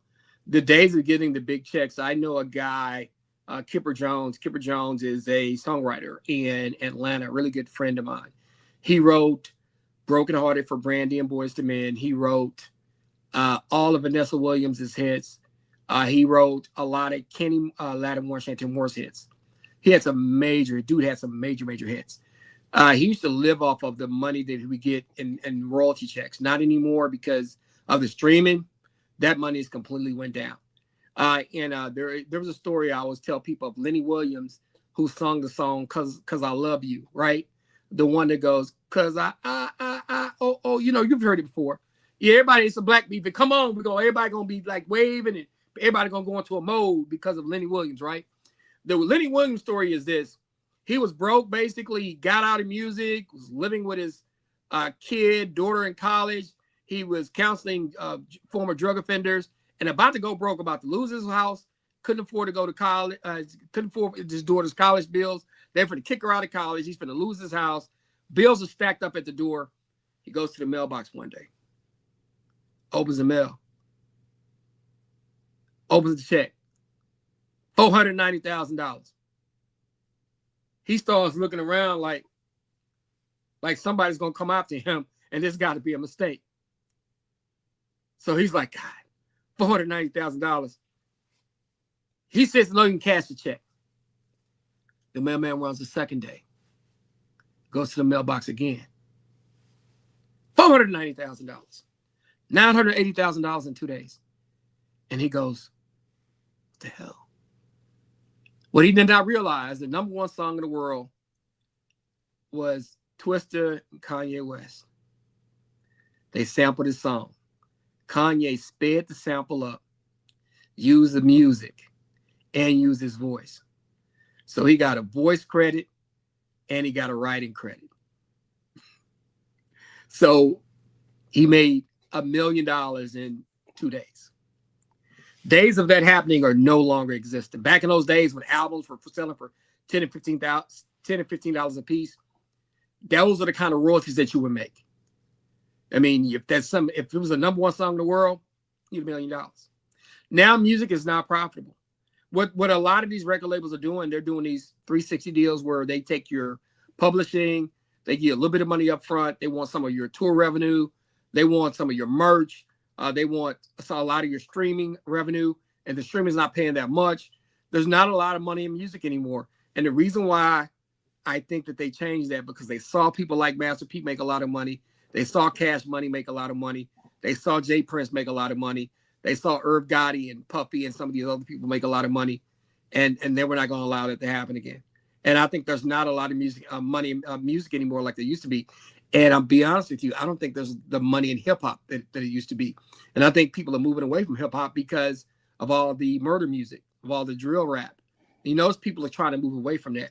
If you look at the Clips album that came out and how popular the Clips are, I love the Clips. Those are my guys. I love No Malice. No Malice is my guy. Well, Malice and No Malice, however you want to call them. But they went back to real rap and is not talking about killing people. And we have to take our art form back, because we've given it up to corporate America, and then we have allowed them to capitalize and set the tone of what hip hop will be played on radio. And I think there's not a lot of money in music anymore because people don't want to listen to that anymore. And I think that I think they're gonna have to do something with the streaming because they're not paying these artists enough, man. It's a joke. Right. Genesis. I have a question. So now with the advent of AI, you see a lot more. You have Timberland working with Suno, making AI records, and then a lot of artists are beginning to want to sue these companies because they're saying that they are infringing on their intellectual rights, like they're kind of using their voices and stuff like that. And like even some of the production kind of sounds similar to production that's out there, there because AI doesn't really think, it copies, it canvases the internet. So what do you think is going to happen with AI? Man, they got to be careful with that kind of stuff because they'll do a lot of stuff that be using people's voices. But you got some of those contracts that allow these companies to be able to use their voices when they buy these catalogs. They can go in and they're able to use people's likes and voices and AI. And it's very, very unfortunate that they're trying to. So not only are they taking all of your streaming money, they want to pay themselves by using robots. They don't want you to get none of the money, and they want you to listen to and pay for artificial intelligent music. If you look at, has anyone seen Denzel and Spike Lee's new movie Highest to Lowest? No. Mel, have you seen it? No, I haven't seen it. Have you seen it, DJ Genesis? It just came out, or is it old? No, I went to the movie theater to see it. It came out first. Apple Music actually funded it. They gave the whole budget for it. But it literally talks about, to help y'all understand and why y'all should go see it, it talks about how music used to be. And Denzel actually, without telling the movie, he used to be a record executive and he had some of the hottest hip hop artists out. And he started making so much money that he went away from actual talent. And they started going towards what was hot and what was trending, even though it was not talented artists, even though it wasn't talented music. And it talks about highest to lowest. And what you understand is basically saying hip hop went to the highest, now it's down to the lowest, or music was in its highest and it went down to its lowest. And the movie really is about investing in real music again. And I think that I keep pointing back to the clips. I point back to the clips because they came from an era of rap that was different. Yeah, I talked about, drugs and some of the other things, but it talked about life too as well. But I think because they're really rappers they're really, really rap, that's different. Kendrick Lamar's album, people liked it just like, this is catchy, but Kendrick actually raps. He actually has bars. So I think that hip hop is going to try to take itself back over. And I think they're going to start really, really pushing artists who can actually are really lyrical and that the music actually is saying something, because people are tired of vibing out to kill, murder, murder, murder. We're sick of that. I'm not into that hip hop anymore. I don't want to hear any more of that anymore. This year, and this is my last question about this. This year, we have three of the highest grossing concert tours that were African American, grossing in numbers up to like $700 million. What three of those? The Weeknd, Beyonce, and SZA and Kendrick Lamar. Yeah, and man. Now Chris Brown is he's about to be in the running too. Yeah, so. He's killing it. Chris Brown, shout out to Chris Brown. Actually, believe it or not, I met Chris Brown back in the early 2000s at the Texas Summer Music Conference. And this is before he was big. But when he hit the stage, I knew he was different. Because I was like, at first I was like, who's this little Usher wannabe? But then when he hit the stage, his production, his dancing, and everything that he was doing told me that this guy was going to be a star. Texas Summer Music Conference used to be a conference in Texas that showed new opening acts. Like, I got to meet Paul Wall, Chamillionaire, before they got big. A lot of the Houston scene, a lot of the Houston rappers, I got to hear them and meet them before they became big. And so I was looking at that kind of stuff and going back to that kind of stuff because when you look at people like Chris Brown, you look at the Beyonce tour, you look at SZA and Kendrick, and they were I saw when Kendrick and them were overseas, man, there were hundreds of thousands of people, man, word for word bouncing to his music. And that's where music is kind of going back to. And so I'm proud that a lot of these high grossing tours are happening. And I'm glad they're getting back to actually giving us shows. The question is that do they own these shows, or are they also in 360 deals to where the label is owning their money and like they're just only getting a portion of those millions? I think with Kendrick, I think he's what TDE and Punch, but he just left them to go to Aftermath, and so Kendrick has a huge machine behind him now. Kendrick is actually an Aftermath artist right now, and so I think he got a great deal. And I think he got a great push. He probably gave up some of his tour money. He probably gave up some of his back end money because he knew he had this machine behind him. And sometimes, if you have a huge machine behind you, a 360 deal is not a bad situation, depending on what the percentages are. But I think that if you're a newer artist, you need to shy away from that. You need to keep a bigger percentage of your show money because they're going to take all your streaming money. And so you want to be able to sustain yourself. You want to be able to make certain amounts of money, but a lot of people like having the machine behind them. When I say the machine, a lot of these record labels have the ability to play everything on these radio stations, streaming platforms, and so on and so forth. So that's what it is. We don't normally read a lot of articles in regards to Bon Jovi, Guns N' Roses going bankrupt and barely can eat a meal these days, but we see it a lot when it comes to Black artists from like around 1995. And even we see now that, what's his name? Dame Dash is filing 25 million bankruptcy. A lot of those stars are barely surviving. They're living in probably low budget houses and so forth. Why do you think that's the case? Man, there's a long history of that. People point to Clive Davis and some people think that that man's evil. I was listening to him and Barry White. You know, him and Barry White had a huge blow up back in the day because Barry wanted to control his own career, control his money, and control his label. And Barry did not die, bro. Barry had money when he went to glory. And a lot of it is controlling your own destiny. A lot of these record labels in the past really took a lot of the artist's money. You got in these deals and you don't make a lot of money. I heard Charlie Wilson talk about it. I remember a lot of people at the end of when Mays, before Frankie Beverly died, a lot of people were complaining because Frankie, he had throat cancer before. He couldn't really sing like he used to. And he would really struggle singing the words to his songs. But people didn't understand that he didn't have any insurance, so he had to perform. This is the way he made his money. A lot of the artists back then got tricked out of their royalties. I was listening to the DOC, who I actually have met on several occasions. I've talked to the Doc, and the Doc, he put out one album which was platinum, and with NWA, but he put out his own album. No one does it better. Then he had a car accident, and before then he had wrote a lot of songs for NWA. A lot of songs for a lot of the other rappers, a lot of artists on Ruthless Records. And he didn't understand what publishing was and all this other stuff. And he saw all of these guys getting these NWA chains and these rope chains. And he said, when am I gonna get my chain, man? That's easy. When am I gonna get my chain? When am I gonna get my chain? And he said, man, what do you want for it? I want some drip. I want some necklaces. So Easy went and bought him about 2 or 3 necklaces and a couple of NWA emblems. Came out to about $4,000 worth of jewelry. He signed over his publishing for about $4,000 worth of jewelry.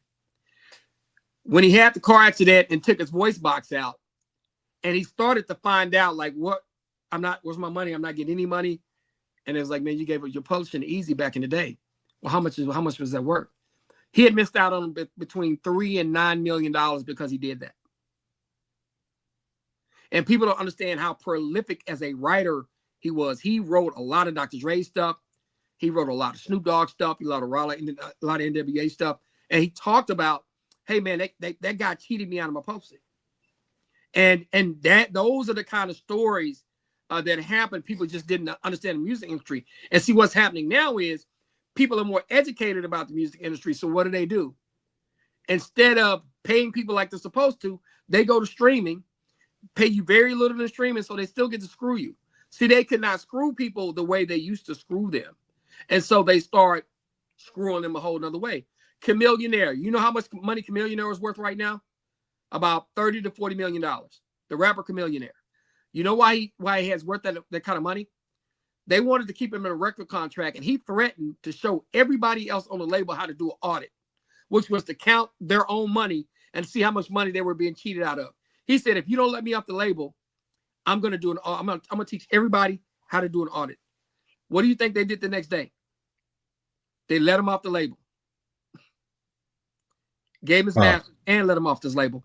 And he took the money and invested in like Uber and some of the other stuff and made a lot of money on his own. He doesn't do music anymore. But I'm telling you, those are the type of things that happen in a lot of these record labels, especially when you come to African-American artists. Right. You know, I grew up in the South, and I thought when I grew up back in those days that it was the white guys that had all the money and ran the show. But then when I moved to New York, I realized it was the Jews that pretty much financed everything, even all these record labels. Yeah. They're ran by Jewish guys, right? But check this out. Not only that, they get you to buy the diamond necklace, diamond rings. Guess who runs the diamond market and the jewelry market? It's the Jews. So they're running the record industry. Then they promote, oh, you got to have a diamond chain. Their cousin is selling the diamonds. They keep all the money in the family. And see, that's what it comes down to. I was talking to somebody the other day, and what they do is they find a few African Americans to kind of be figureheads. They pay them a lot of money, and they make sure that they go get the rest of your money. So when you go perform and you do well and you sell a million copies, they'll get somebody like Puffy, and let's say $10 million gets made. They'll give Puffy a couple of million. They'll give you $250,000, and they'll keep the rest. And that's what was happening. I mean, there's a story of a guy named Clarence Avant. It's called the Godfather. They call him the Godfather of Soul. There's a Netflix thing. And Clarence Avant was an OG of OGs, but he worked for a lot of German owners and Jewish owners of record labels back in the day. And literally, he was so big, they said, truth be told, that he actually was protecting Puffy at the end. And because he passed away, that's when everything started happening with Puffy. He had a lot of connections to Clive Davis, a lot of connections to the music industry. There was even a story of when Jimmy Jam and Terry Lewis got fired from Prince, the time, he was the one who gave them a studio. He was the one who basically brought out the SOS band, Sherelle, Alexander O'Neal. He was the one who bankrolled their foray into Janet Jackson. He was the one who gave them their record label Flight Time to be able to produce all of these hits. And when you think about Jimmy Jam and Terry Lewis, they're top 3 all time for producing hits in the African-American music community. But Clarence Avant kind of was their godfather. And of course, he worked for Jewish and German label owners. Right. Can you tell the people why publishing is like the gold mine? Publishing is a gold mine because you get paid every time that record is played. It can be used in commercials. It can be used in jingles. It can be used on TV shows. Anytime your music is used, anytime somebody buys sheet music, anytime somebody plays it, you get paid from it. And if you're in a movie, let's say your song is in a movie, you're publishing, that's a lot of money, man. You're in a movie that just say does 100 million worldwide. There was a story of Jason Weaver, and you might not know who Jason Weaver. He ended up being the voice in The Lion King, right? He's the little black kid in the movie. He was a voice of The Lion King, right? Yeah, I just can't wait to be king. He was the first person to sing that. Yep. They offered him $500,000 one-time fee, and he was done. His mother said, "Nah. Give us 50,000 and give us 1.5 or 2 points." And because of that, he never has to work again. Never. So I want you to think about that. She was smart enough to hold on to those royalties, and so that he never has to work again. But you have to think that thing's worldwide. I even give you a story of Pusha T, who he actually made a mistake once. McDonald's hired him to do something for them. Did y'all know that Pusha T wrote the "I'm Loving It" jingle? No. Wow. They paid him $500,000. If he would have not taken the $500,000 and took the percentage that he could have gotten, he would have got $12 to $16 million off that alone, and still be making money into perpetuity. You know who else that happened to is the house and techno scene. A guy named Neil Rushton came over, and all those house music, the EDM music that you hear right now that's over in overseas, started in Chicago and Detroit by Black artists. A guy named Kevin Saunderson of Inner City, and they had a hit called Good Life. You know, good life, good life, good life, good life. That was a hit song at the time. Neil Rushton found out about the techno scene and started to bring people over there, and he was getting paying people $500 per record. Oh yeah, because people don't understand the music industry and the business, and you know, I always try to tell people, I work with an artist in Dallas named Seven the Great, and I just say, man, you're too seasoned up on an artist, you know too much. They want to sign people that they can take advantage of, because when you know too much, you're gonna push back. I was just watching some earlier today about Prince and Alexander O'Neal.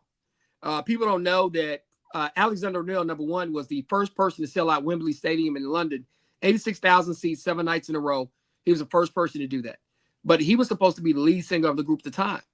And when they came over, and he said, yeah, Prince is signing us, man, we get ready to record. And Prince O'Neal came over and said, okay, where's my money? I need my money, man. I need my paper. I need a house. I need a car. And the room got quiet. And then they had to call Alexander O'Neal the next day and tell him that he had been fired from the band because he did not want to be in the band under the terms that Prince had. And of course, Morris Day ended up being the lead singer at the time. And later on, Morris Day was complaining about not getting paid. Alexander O'Neal went on and made lots of money and did well until he started using drugs. But that's a story of how people wanted to take advantage of you. And Prince and Michael Jackson, believe it or not, they got extremely smart about what they were doing. There's a story of him and Paul McCartney, why him and Paul McCartney didn't talk anymore. It's because Paul McCartney leaked to him that McCartney was getting ready to buy the rights to the Beatles. Michael Jackson went in and outbid Paul McCartney for the rights to the Beatles, just because Paul McCartney told him he was gonna buy it. Michael was shrewd, and so between Michael's catalog and the Beatles catalog, Sony, that's why Catherine and them just sold the catalog for $750 million, because Michael was shrewd. And some of these artists, some of the Black artists were not always dumb. Michael was shrewd. Prince of it being up really, really shrewd. And some of the other people ended up being really, really shrewd businessmen, and they made a lot of money. But a lot of these artists got taken advantage of, and that's just part of how it was in music. But now they take advantage of you in streaming now. But have you heard of the death clause? I mean, you see that a lot of these artists that pass away, there was this label, I forget what it's called. PRE? It's what is the label that people were dropping dead on that label? PRE. Paper Route Entertainment is the label that had Young Dolph on it. Empire Records. Yeah. Have you heard of that one? Basically, yeah. The same company? Okay, so basically what I heard is that Paper Route Empire. Oh, okay. So yeah, I heard that their particular label have this death clause, but I think all of them have this death clause. So they have a insurance policy that you don't even know about. Yeah. That if something happens to you, that they get the money and it doesn't have to go to your family. It goes straight to the record label. So there's been a lot of people doing that, buying these policies, life insurance policies on these rappers. If I had a rap label with the way these dudes are doing out here, I'll buy an insurance policy on them too. I'm investing a lot of money in them. They still owe me money in recruitment. I'm going to put a life insurance policy on them. I have to, with the way that things are happening in the music industry right now. But once again, African-American artists got to start learning how to grind on their own. People like Young Dolph, even though he was signed to that record label, he had a different kind of deal. People like Slim Thug, they own everything that they do. Slim Thug owns everything he does. Slim Thug's not signed by anybody. Even Nipsey Hussle at the end, Nipsey Hussle owned everything he ever did except for the last Victory Lap album. That was a 50-50 joint venture with Epic.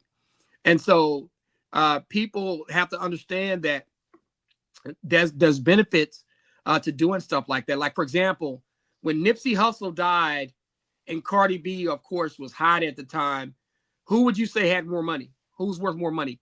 People didn't really know about Nipsey Hussle. Before Nipsey Hussle died, if he would have never got shot, who you think at the time had more money?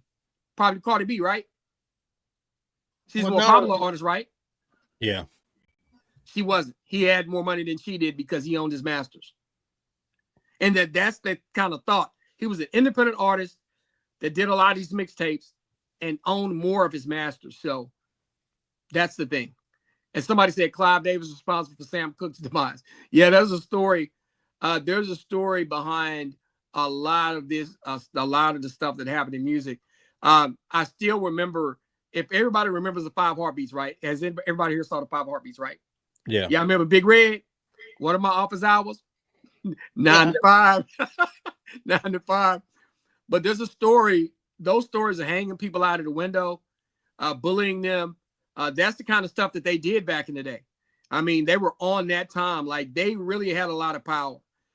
And there were a lot of stories of stuff happening to artists, them getting rid of artists to make sure if the artist was trying to come back and take money back and do all these accountings and looking at the books and all this stuff, they were not going to have that. And so they probably would get rid of you back in the day. But that's a conversation. I know we've kind of segued into something a little different, but I'm actually enjoying the music talk because I love it.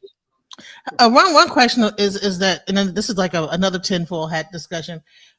Jay-Z and Tory Lanez. So people are believing that Roc Nation is behind Tory Lanez going to prison because he wouldn't sign to Roc Nation. Do you think that there's any truth in that with the Desiree Jones situation, that she was kind of like a ruthless, CEO and this, that, the other? Tory Lanez put himself in a position with them that he shouldn't put himself into. And I was trying to tell people, as an artist, you got to be careful about situations you get yourself into. You got to get focused. When you get in the music industry and you have an opportunity to make certain amounts of money, you need to get focused and make every amount of money that you can make. I'll give an example. There's a rapper named Big Sean. Remember Big Sean? Yes. He did this video called What a Year. He came out with a song, I'm about to hit the light switch, and it was with Pharrell. And he did a song called What a Year, What a Year. And literally what he did is he did a video showing what he did for a whole year. And the reason why I'm having this conversation with y'all is you go through a 365-day process. There was never more than 2 days or 2 or 3 days where he wasn't making money with his music. He was either doing concerts, podcasts, making the show appearances. So for a whole year, from January all the way to December, he traveled the world performing. And I want y'all to think about that. $50,000, $60,000 to $100,000 a show. And that whole year, he probably did 100 shows, 110 shows. He probably did another 20 appearances in places where they had to pay him 10 to 20K. I want y'all to think about that, how much money he made. And the reason why I respect Big Sean, because I watched this video and I counted all the places he had been. And I started doing the math of, okay, he made 50,000 that week. Maybe he made 150,000 that week. He made 200,000 that week. He made at least 100,000 that week. So when you think about that and you go times 52, and he's hot for a whole year. If you're working and doing what the hell you're supposed to do, and let's say out of that 150,000 a week, you keep it 100K. Think about what you're making 100K a week. It's $5.2 million at the end of the year. That's because you realized you were big, you had a record, you worked it, and you didn't go around doing a bunch of silly stuff, like wasting your time partying in nightclubs. You're doing shows, and you're making sure that you're making your money. Artists got to be smart, and they got to get out there and start doing stuff like that. Okay, so we have narratives and dialogues. My man, can you hear me? Yes, sir. Yes, sir. How you gentlemen doing today? This was a really good topic. Several topics. A very good broadcast, and I'm very proud of my girl DJ Genesis because of what you guys have going right here. I mean, I thought it was a live broadcast. I mean, as in a news, like as in you being like in a newsroom or something. But this was really good, man. So I'm just gonna sit back and listen, and I'll chime in, whenever you have a question, or if I have a question. Man, it's no problem. We love people to come in. If y'all listening, tune in to us every Sunday night, 8 o'clock New York time, 7 o'clock Central time. Of course, do your computations using the time zones. But we talk about a lot of issues, a lot of legal issues, especially current events. We talk about Trump. We talk about legal issues. Tonight, we just happen to segue into music. And I've been blessed to be around some people in music. I've been blessed to actually know some people that have done well. I actually went to in high school, because I was a magnet school student. I knew Erykah Badu, and I remember her when she used to rap. Like, people don't understand, like, when she raps, they go like, "Oh, she busts the rap." No, she used to rap for real. I mean, and so she's really good as a hip hop artist. And so I was always intrigued by music. I love music. I later on in life got to meet Scarface. Shout out to Scarface. Shout out to Brad Jordan. One of my friends actually does cruises with Brad, and Brad actually did another show that I used to do. I got to meet Scarface, have lunch and dinner with him, and spend a couple of occasions just being around Scarface. Scarface actually is my second favorite rapper all time. My favorite rapper all time from the South. And I hate to say second, he'll probably get mad at me, but no, he won't. He's pretty confident in his ability. My favorite rapper of all time is Big Daddy Kane. So Kane is my guy.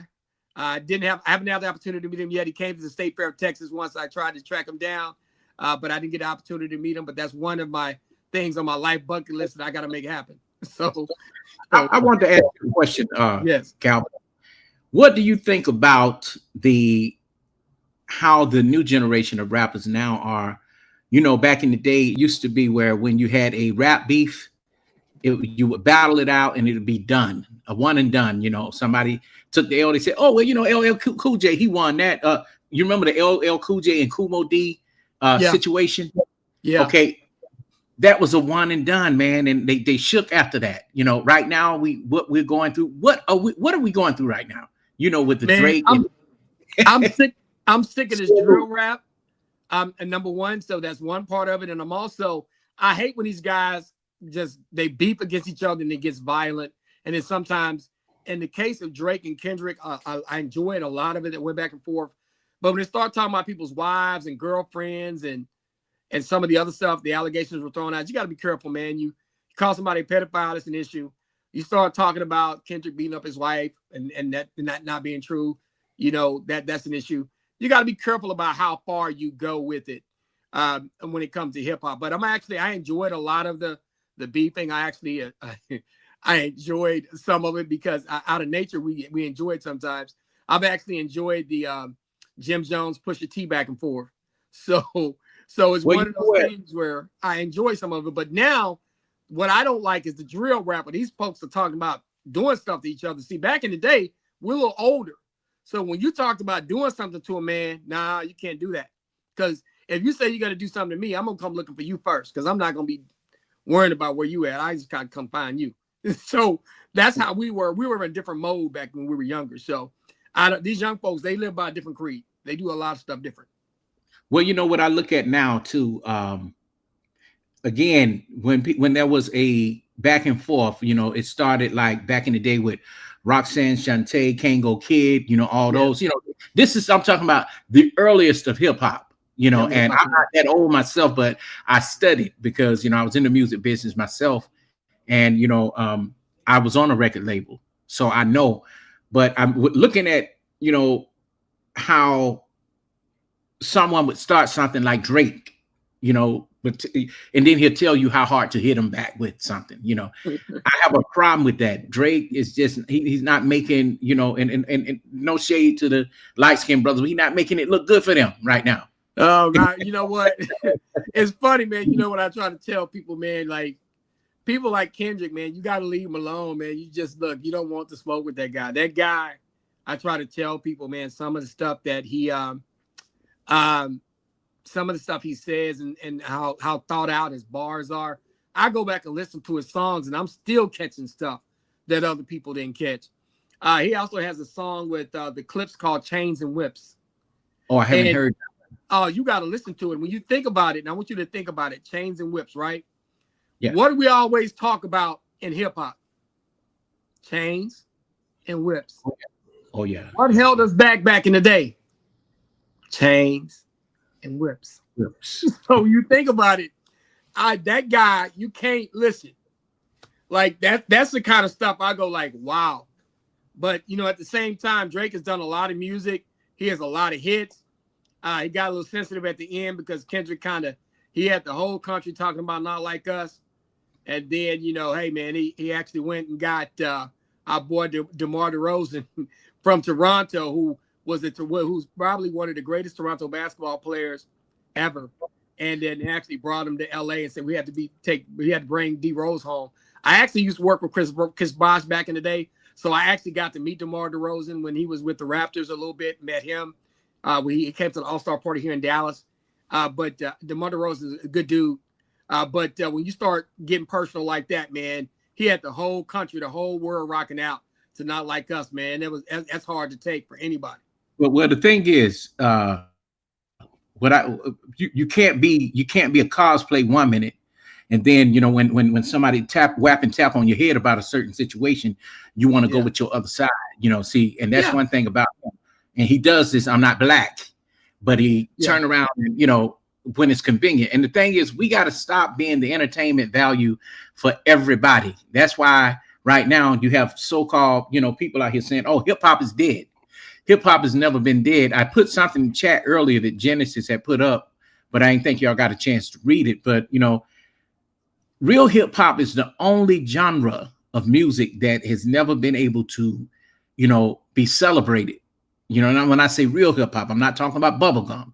I'm talking about what producers told real stories, where they battled it out and rap back and forth, and ain't no, hey, I'm gonna meet up with you. I think we should have learned the lesson through the situation with Tupac and Biggie. And when I look at 50 Cent and Rick Ross, it looked like they should know better. You know what I'll tell you. I'm a hip hop kind of head where I literally pay attention to lyrics, right? I like lyrical hip hop.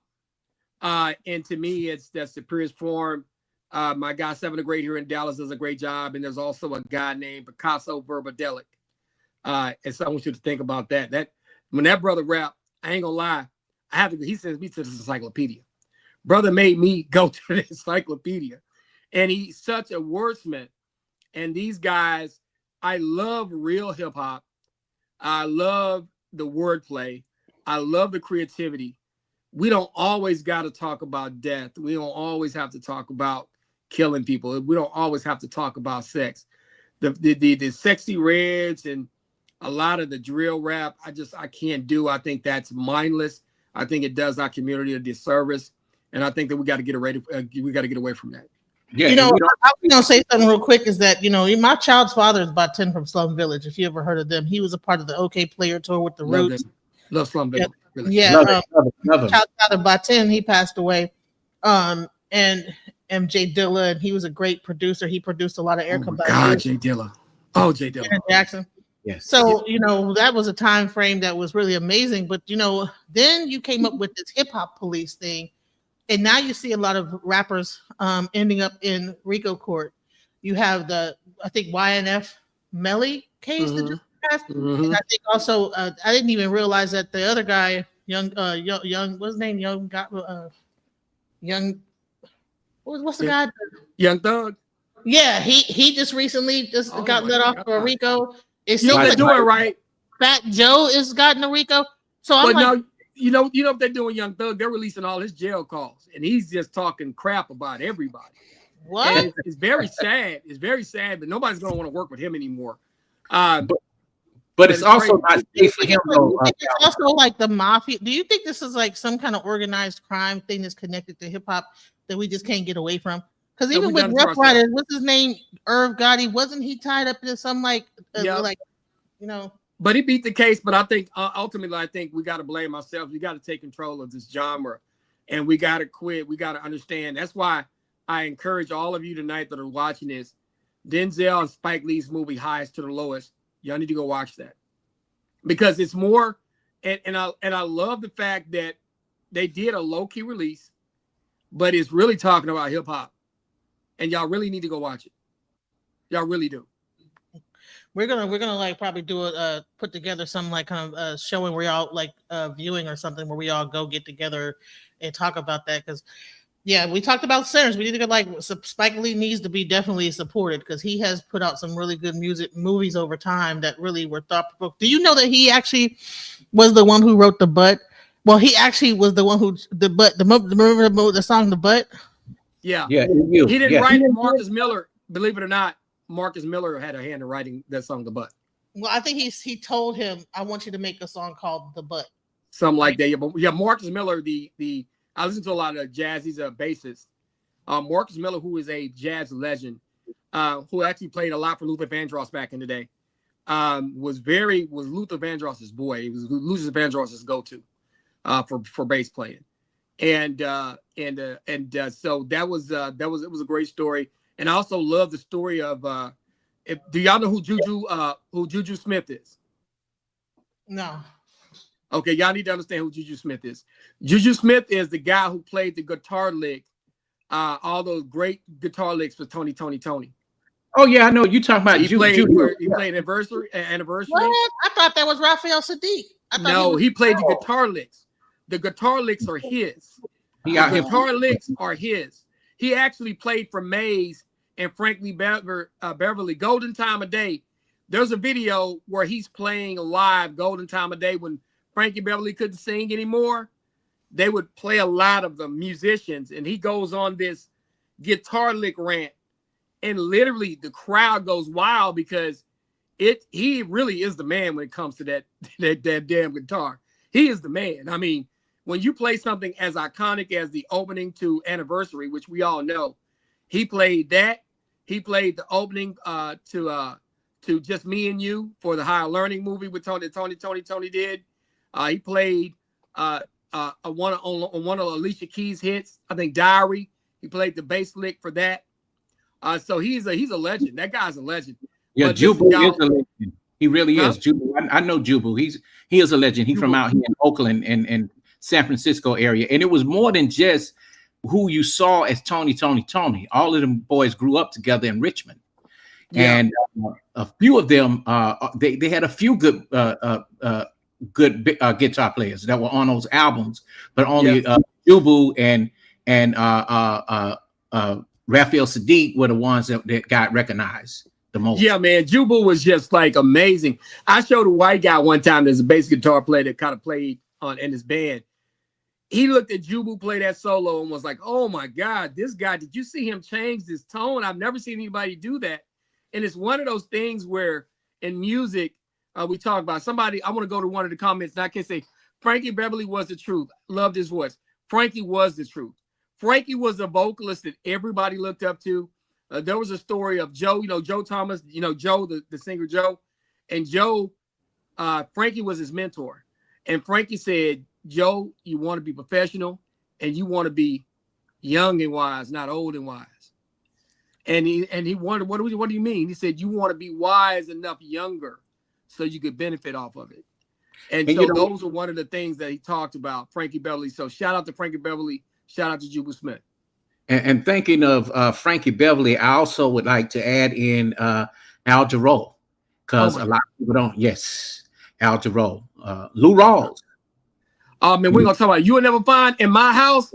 Man, when they did the NCF every year, man, my mother would run to the living room. I run to the living room. I'm like, Mama, you gonna do the song? You will never find. We watch it, and that was one of the greatest days as a kid, being in the house watching Lou Rawls. But I'll tell y'all one thing. We have this conversation. I had somebody have a conversation with me. They said, discography, Luther Vandross or Jeffrey Osborne? And somebody quickly said Luther, and then they start thinking about it. Luther only did covers, right? I just not figuring out that Luther has some good songs. Don't get me wrong, but I want you to think they were all covers. I thought Luther was a background singer first, way before, and he was actually a very shy person, and he would never come out on stage. He would sing behind the curtain behind Dionne Warwick. But when I thought about Jeffrey Osborne, people don't understand. Like, he was the lead singer for LTD. He had all those hits by himself. He had hits in the 70s, the 80s, and the 90s. So people talk about Jeffrey. People don't understand like how much Jeffrey Osborne as a vocalist was just amazing.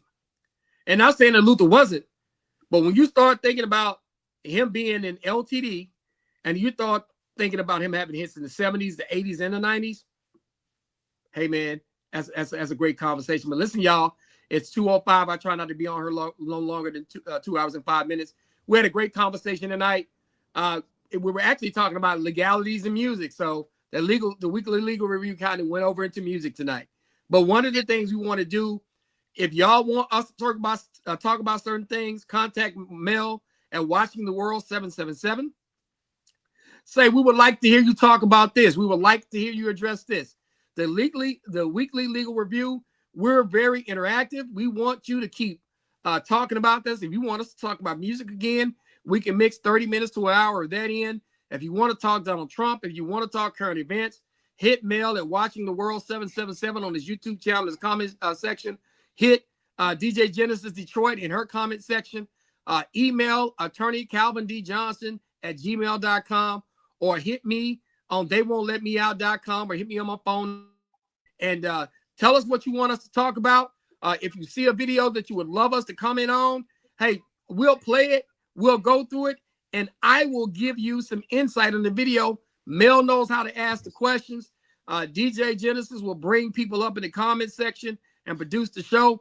If y'all want to hear more, we do this show for you. We want the weekly legal review to be your place to come for legal advice. We want it to be a place to come where you learn something new that you didn't learn before, or even like tonight, if you wanted us to talk about legality in music and that kind of stuff, we're willing to do shows like that as well. So just give us a call, hit us on Facebook, hit us up on YouTube, DJ Genesis, as well as Watching the World 777.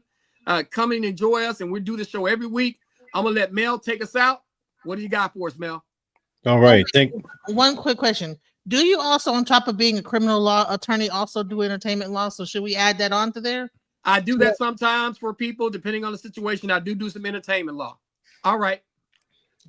And I wanted to introduce myself to the other brother because he didn't speak about music at all. I could tell this is probably not his thing. But Mel, nice to meet you, brother. I like I like what you talked about while I was in the chat, and I know DJ Genesis, so she brought me up. I'm also a content creator and a filmmaker, so I know all the things y'all talking about, and I wouldn't mind coming back up again when y'all have a show. Yeah, man, let me tell you what we're going to do next time. Next time, though, we like people to come on with their faces on. So next time, we'll get you on the show one day when we talk about music. We want to get your face up, get the lights on you so people know who you are when they see you. It helps you and your channel, and we want to try to keep the channel professional. So that's what we're going to do moving forward. But next time we have a music show, brother, we'll call you back. And that's the other thing about our show. We're willing to bring other content creators on from time to time. We're willing to help some folks sometimes as well. We just want you to come rock out with us. We want you to suggest our channel to other people because we want to work with you and we want to provide the best legal advice in the game. Once again, Mel, nobody else. Mel, take us out. All right. Thank you guys for tuning into the channel. We have a lot of moderators. Don't want to leave them out that keep the comment section going and everything in line. We had Mashona, Bordeaux. We have Naki. We had so many JDP, so many of you guys. It's also quite a rare privilege to have a criminal defense attorney, Calvin Johnson, come on every week for the legal review. Think about the major credit that he's given toward each and every one of us to give us the opportunity to ask questions that may affect your life. We know that the legalities and there's so many questions that we have, and we thank you, Calvin. So thank you very much for that. We thank DJ Genesis for producing the show, and we look forward to next week. We'll have the show 7 o'clock Central Time and also 8 p.m. Eastern Standard Time. But throughout the week, we will also bring you the latest news and talk about great topics that we all can benefit from. So thank you for tuning in tonight. Thank you to everybody who hit the like, share, and subscribe to someone else. And like I said, we appreciate each and every one of you and each comment, and thank you for being cordial with one another. We will definitely catch you next week at the same time for the weekly legal review. Until then, be safe and stay in tune with Watching the World 777. by means of Calvin Johnson. And also you can go and check out and like, share, and subscribe DJ Genesis of Detroit on YouTube. Thank you, guys. Y'all take care, fellas and ladies.